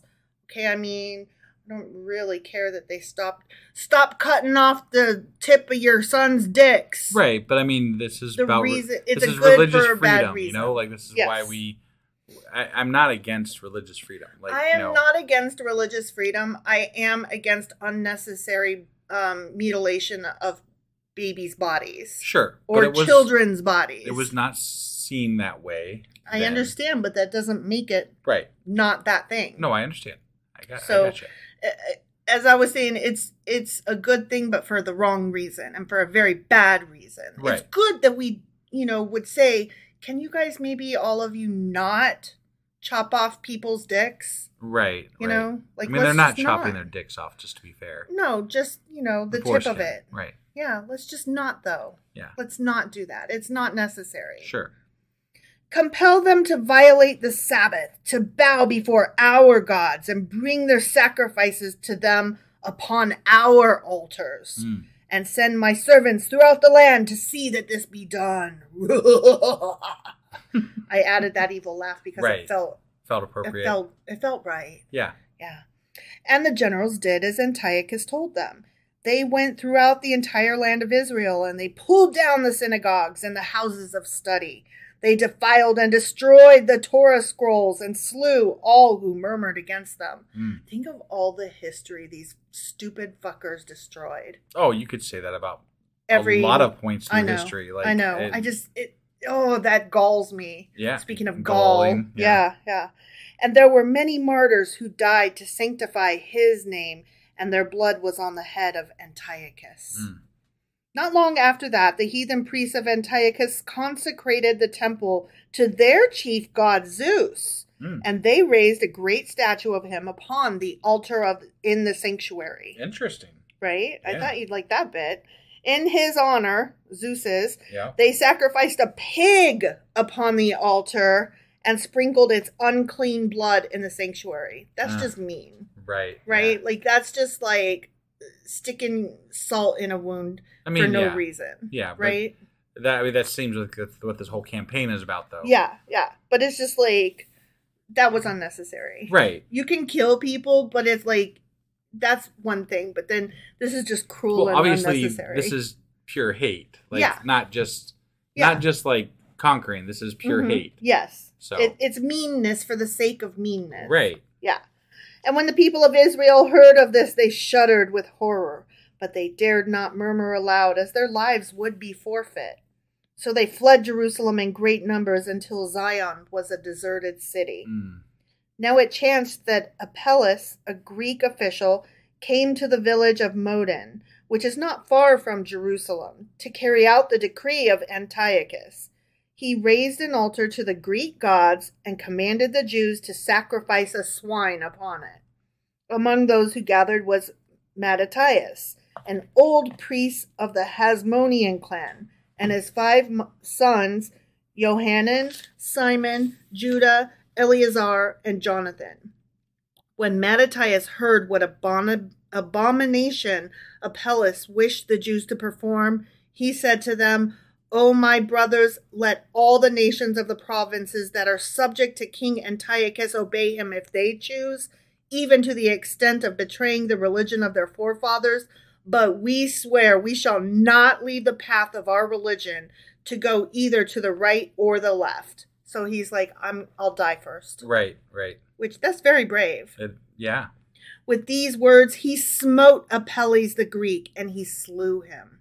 Oh, wow. Right? Yeah. Then Mattathias cried out to the Jews, take up arms, whoever is for God and his holy law, let him follow me. He and his 5 sons and many others of the sect of Hasidim, or the pious, fled into the hills. In the darkness they would descend on the Greek garrisons, and, although few in number and ill-armed, they slew many, for they were fierce with the hatred of the enemy and aflame with a love for their people and their God. The time came at last for Mattathias to die, for he was very old. And so he called his 5 sons together and said, O my sons, I must now depart from you. And so I wish to appoint a leader over you and over our army. I therefore choose you, Judah my son, to succeed me. Judah the Hammer is the name of the story. Right. To succeed me, for your wisdom and heroic deeds are comparable to Judah the son of Jacob. Wow. Even as he was likened to a lion, so are you, and may our enemies tremble when they feel your strength. Serve God with all your heart and soul and bring redemption to Israel. Boy, he does. Ah, okay. Saying this, Mattathias died, and Judah was general in his stead. So invincible was he in battle, so merciless in pursuit of the enemy, that the Jews called him Maccabeus, and that's where the Maccabees comes from, Okay. which in Aramaic means hammer. For he struck at the Greeks mightily like a hammer, blow upon blow. Gotcha. So when we read the Maccabees eventually, that's Right. what we're going to be reading about. Okay, all right. And the example of Judah set the hearts of his people aflame. They found new hope and new courage, and many flocked to him in the fastnesses of the hill and took up arms and fought with him against the Greeks. For they saw that he was wise and a great leader of men and understood the art of war. Also his 4 brothers, Johanan, Simon, Eleazar, and Jonathan, were great warriors. They too led the people to victory and performed acts of valor. And when those who had fled heard the reports of all this, they took heart and returned to the land of Israel, for they too wished to share in the glory of the sacred struggle. When King Antiochus heard of this, he grew very wrathful and sent army after army to punish the Jews. But Judah Maccabeus swooped down upon them unexpectedly from the hills, fierce as a mountain lion, and crushed them all. Oh, wow. Damn. Again, King Antiochus summoned his generals and said, "Have you heard what Judah Maccabeus has done to me? He has destroyed all my armies and killed their generals. An end must come to this."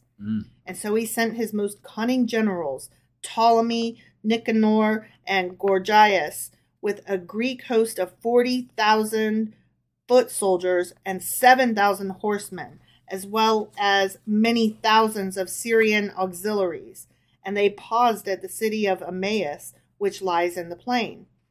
There they pitched their camp and waited to give battle to Judah. So confident were they of victory that they brought with them Phoenician slave merchants carrying chains with which to bind the captives. Oh, wow. Right? What a story. Right.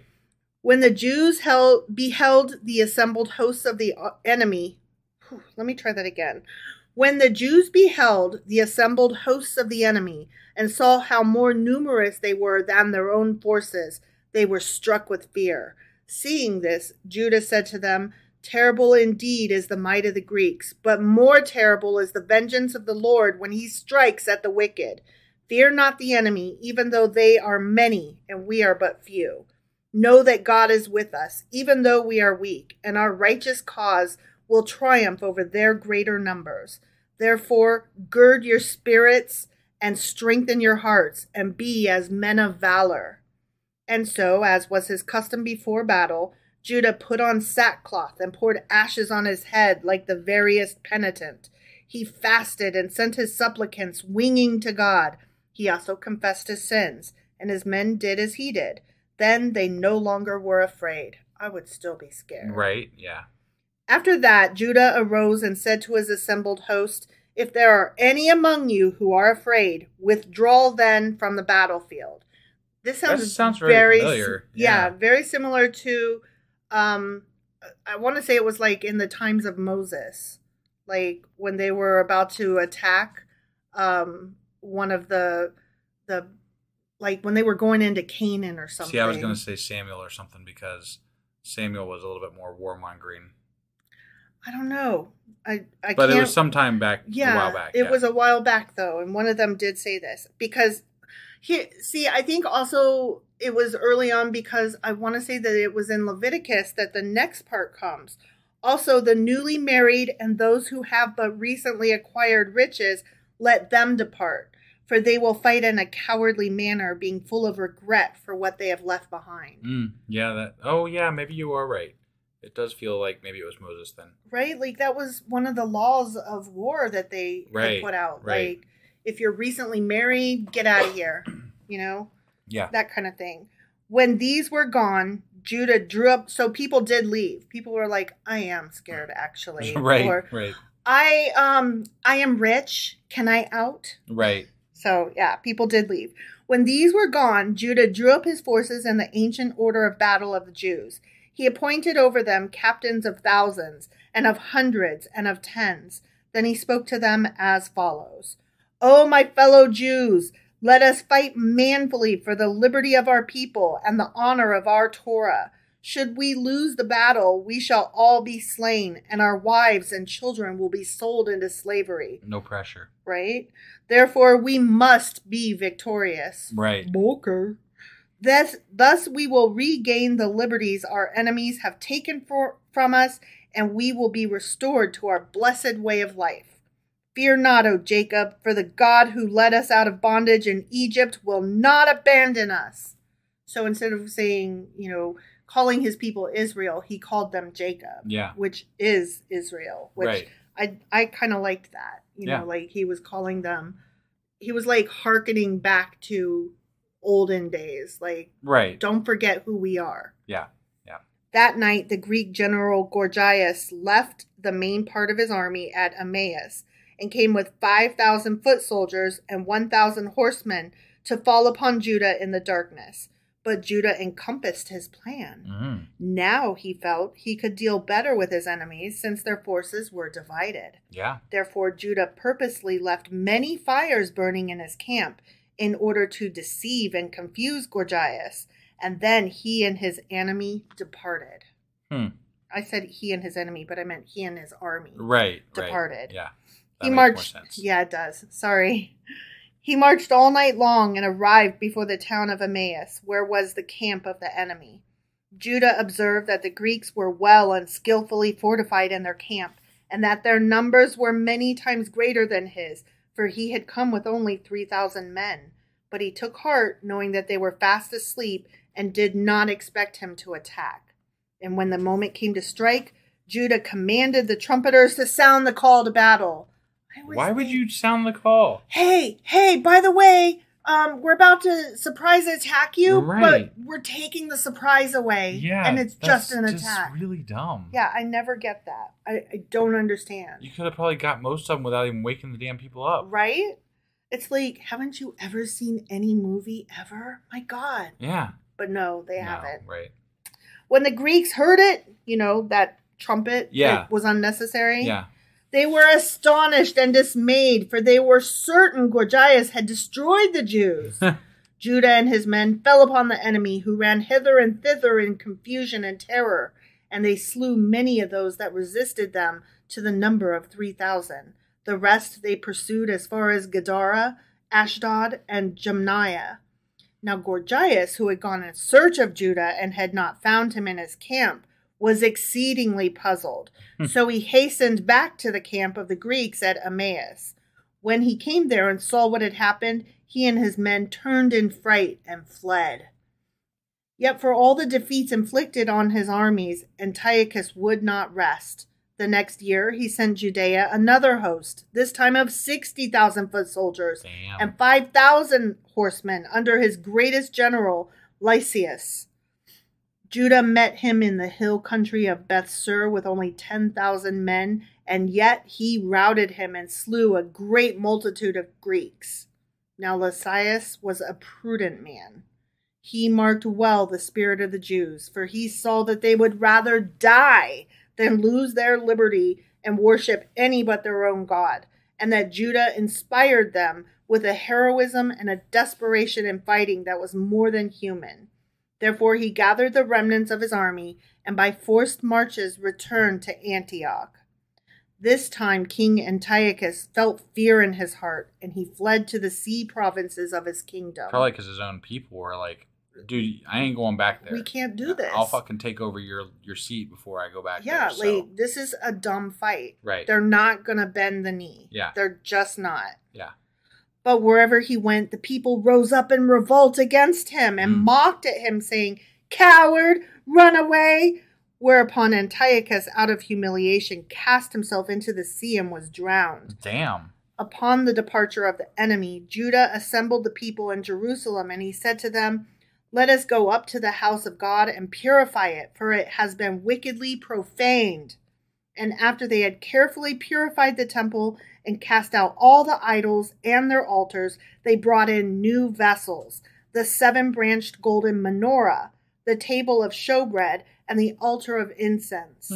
They also pulled down the altar for burnt offerings, which had been profaned, and built a new one in its place. And so, on the 25th day of the month of Kislev, interesting, Judah rededicated the temple. He lighted the lamps of the menorah and offered incense and burnt offerings upon the altar. However, when they wished to light the lamps, they went in search of pure olive oil, but they found none except one small vessel of unprofaned oil, which had been closed with the seal of the high priest in the ancient days of the prophet Samuel. Damn. The vessel contained oil sufficient for only 1 day. Yet a miracle happened. Oh. The oil burned for 8 days until new holy oil could be prepared. Okay. And in commemoration of the rededication of the temple, Judah Maccabeus decreed that on the 25th day of Kislev of each year, the Jews were to celebrate the Festival of Lights, or Hanukkah, for 8 days. I know most of this, like most of these references I know from the Adam Sandler song. Oh, that's funny. You know what I'm talking about? Yeah. Like he talked about 8 crazy days and the Festival of Lights, and like those references I only know from the words, Adam but Sandler. not what they mean. Yeah. I can't remember what the name of the song was, but it's his Christmas song or his Hanukkah song or whatever. Yeah. They were to burn lights during this period, adding a new light each night, and sing songs of praise or Hallel to celebrate the triumph of Israel in the struggle for its freedom. Huh. And then just to make sure I wasn't talking out of my ass, I went and was like, wait, is that actually the story of Hanukkah, or is that just like something? And no, that is literally the story of Hanukkah. Interesting. Yeah. Interesting. And I didn't know that. Yeah. That is a spoiler because we're not there yet. Right. In the Bible. Right. And we were planning on doing a special on Hanukkah at some point, I think. So one of these, years, one of these times. Yes. So, but that's a good start. I mean, I don't think everybody listens to our book club. We get a lot less listens, so it'll still be new to some people. Well, my thing is, I never knew what it was at all. So right. This was but a mere introduction. I got to be honest, like growing up, I thought it was an odd thing to have the Jewish holiday Hanukkah near the same time as Christmas. And I'm like, but you guys are kind of the same thing, aren't you? Like Christians, Jewish people. I mean, the Christians came from Jewish people. What's this Hanukkah bullshit versus this? I mean, you know what I mean? Like, I don't understand it. And then the next question to me would be, since, Christians are essentially Jewish people who became Christians, why do they not celebrate things like Hanukkah? I don't know. Because, I mean, it's still something from their supposed heritage, right? Right. Yeah. Yeah, I don't know. So, I mean, it's because it's Old Testament. Yeah, but that doesn't stop them sometimes. Passover? Yeah. Come on. Yeah. That's still there. But Jesus does something about Easter, though. Right. So, but why do we specifically still, why do we still specifically have Passover? It's Old Testament, though. Yeah. Right? So, I mean, some things they let pass, some things they don't. Sometimes, some things they pass over. Yeah, some things they pass over. Yeah, I could not tell you what makes a Christian decide that this part of the Old Testament is kosher and this part isn't, so to speak. Right, yeah. No, I don't know. So anyway, that was our book club for today. It was. Do you have anything else you wanted to say, or? No, there were some really cool stories, but that one was so long, and I felt like really encompassed what the idea. Yeah, what this section was about. Sure. Fighters and strongmen. The part where we have thus far viewed, at least insofar as this book. Yeah. Okay, not necessarily the Old Testament Bible, but in this book, we have come to know the Jewish people as mostly witty and resigned. Right. And this gave a little bit different perspective of, yes, they are witty and resigned, but that is more of a contemporary view of them. Sure. And going back ages, the reason that they're witty and resigned all at once, and their comedy is kind of acerbic, right. the reason for that is that they were oppressed and they would rather die than give up their faith. And there is an elegant strength to that. There is. You know, I can actually respect that. Yeah. I don't have to agree with their views or their beliefs or take on their practices and their faith and all that. To view from the outside, that is strong. Yeah. And so I thought that story was really, it's one of the better ones that I've liked. Like, I was listening most of the time. You know, I wasn't really commenting. It was a really well-written story too. So I appreciated it. Just to give you an idea of what the other ones are, there's one called Judith and the Holofernes, and this is one where the people are suffering oppression, and she's a widow and beautiful, and so she sneaks into the camp of the oppressors and basically is a spy, like a double spy. Like, she pretends that she's on their side. Got it. But she's really, of course, with her people. Sure. And she's able to kill their leader in his sleep and go back and say, the leader's dead, get him. Got it. So there's that. And, you know, that's very brave. And I appreciate that woman, you know, they have a woman hero in here, a woman fighter and strong man. Right. There's one called Bar Kokhba, the Star, and he fights unto death, but then at the end, the bad guy, Severus, I thought that was interesting. He wanted to take the man alive, and his soldiers brought him his head, so the whole point of that story is that even though he won, he still lost. Sure. Like, the very last sentence of the story, or the very couple last sentences is, when Severus saw Bar Kokhba's head, he cried out in rage to the Samaritan, "Fool, I wanted Bar Kokhba alive, not his head." And Severus could no longer take any pleasure in his victory. So there's that. And then that's when it gets into the more contemporary stories. Gotcha. That I kind of only skimmed because they out of place. Yeah, they have less to do with what we're doing. Sure. For example, one is the Battle of the Warsaw Ghetto. Okay. You know? Yeah. That's definitely contemporary. Right. And then the last one, they have some boxers, like American boxers and boxers from around the world that are Jewish. Which apparently that's a thing. I didn't know. They're very proud and fond of their boxers. Got it. And then the last one, there's this whole song about one of the boxing matches. Interesting. And then the last one is Houdini the Magician. Okay.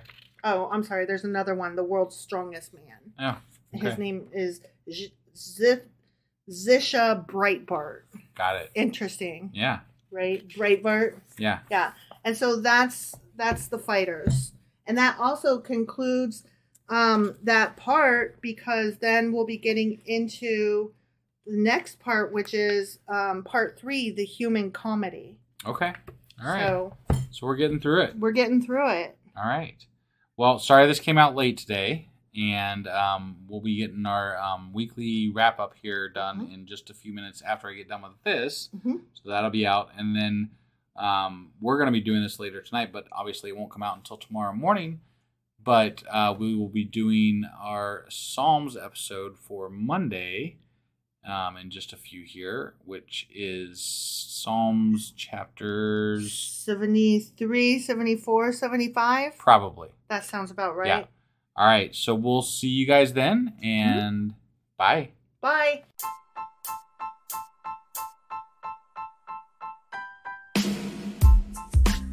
Hey, wife, I guess that's the end? But husband, that's just sad. It doesn't have to be. We are on lots of social media platforms like Twitter. Our handle there is sacrilegious_D. For D's nuts. Oh my God. Stop doing that. Anyway, we're also on Facebook, Instagram, and Pinterest. There's a link to all of our social media sites at our website. Ooh, we have a website? Yeah, it's sacrilegiousdiscourse.com, where you can also find a link to our merch shop. We have a merch shop? Yep. We have podcast-themed clothing, mugs, notebooks, and more, as well as an atheist and science-themed products.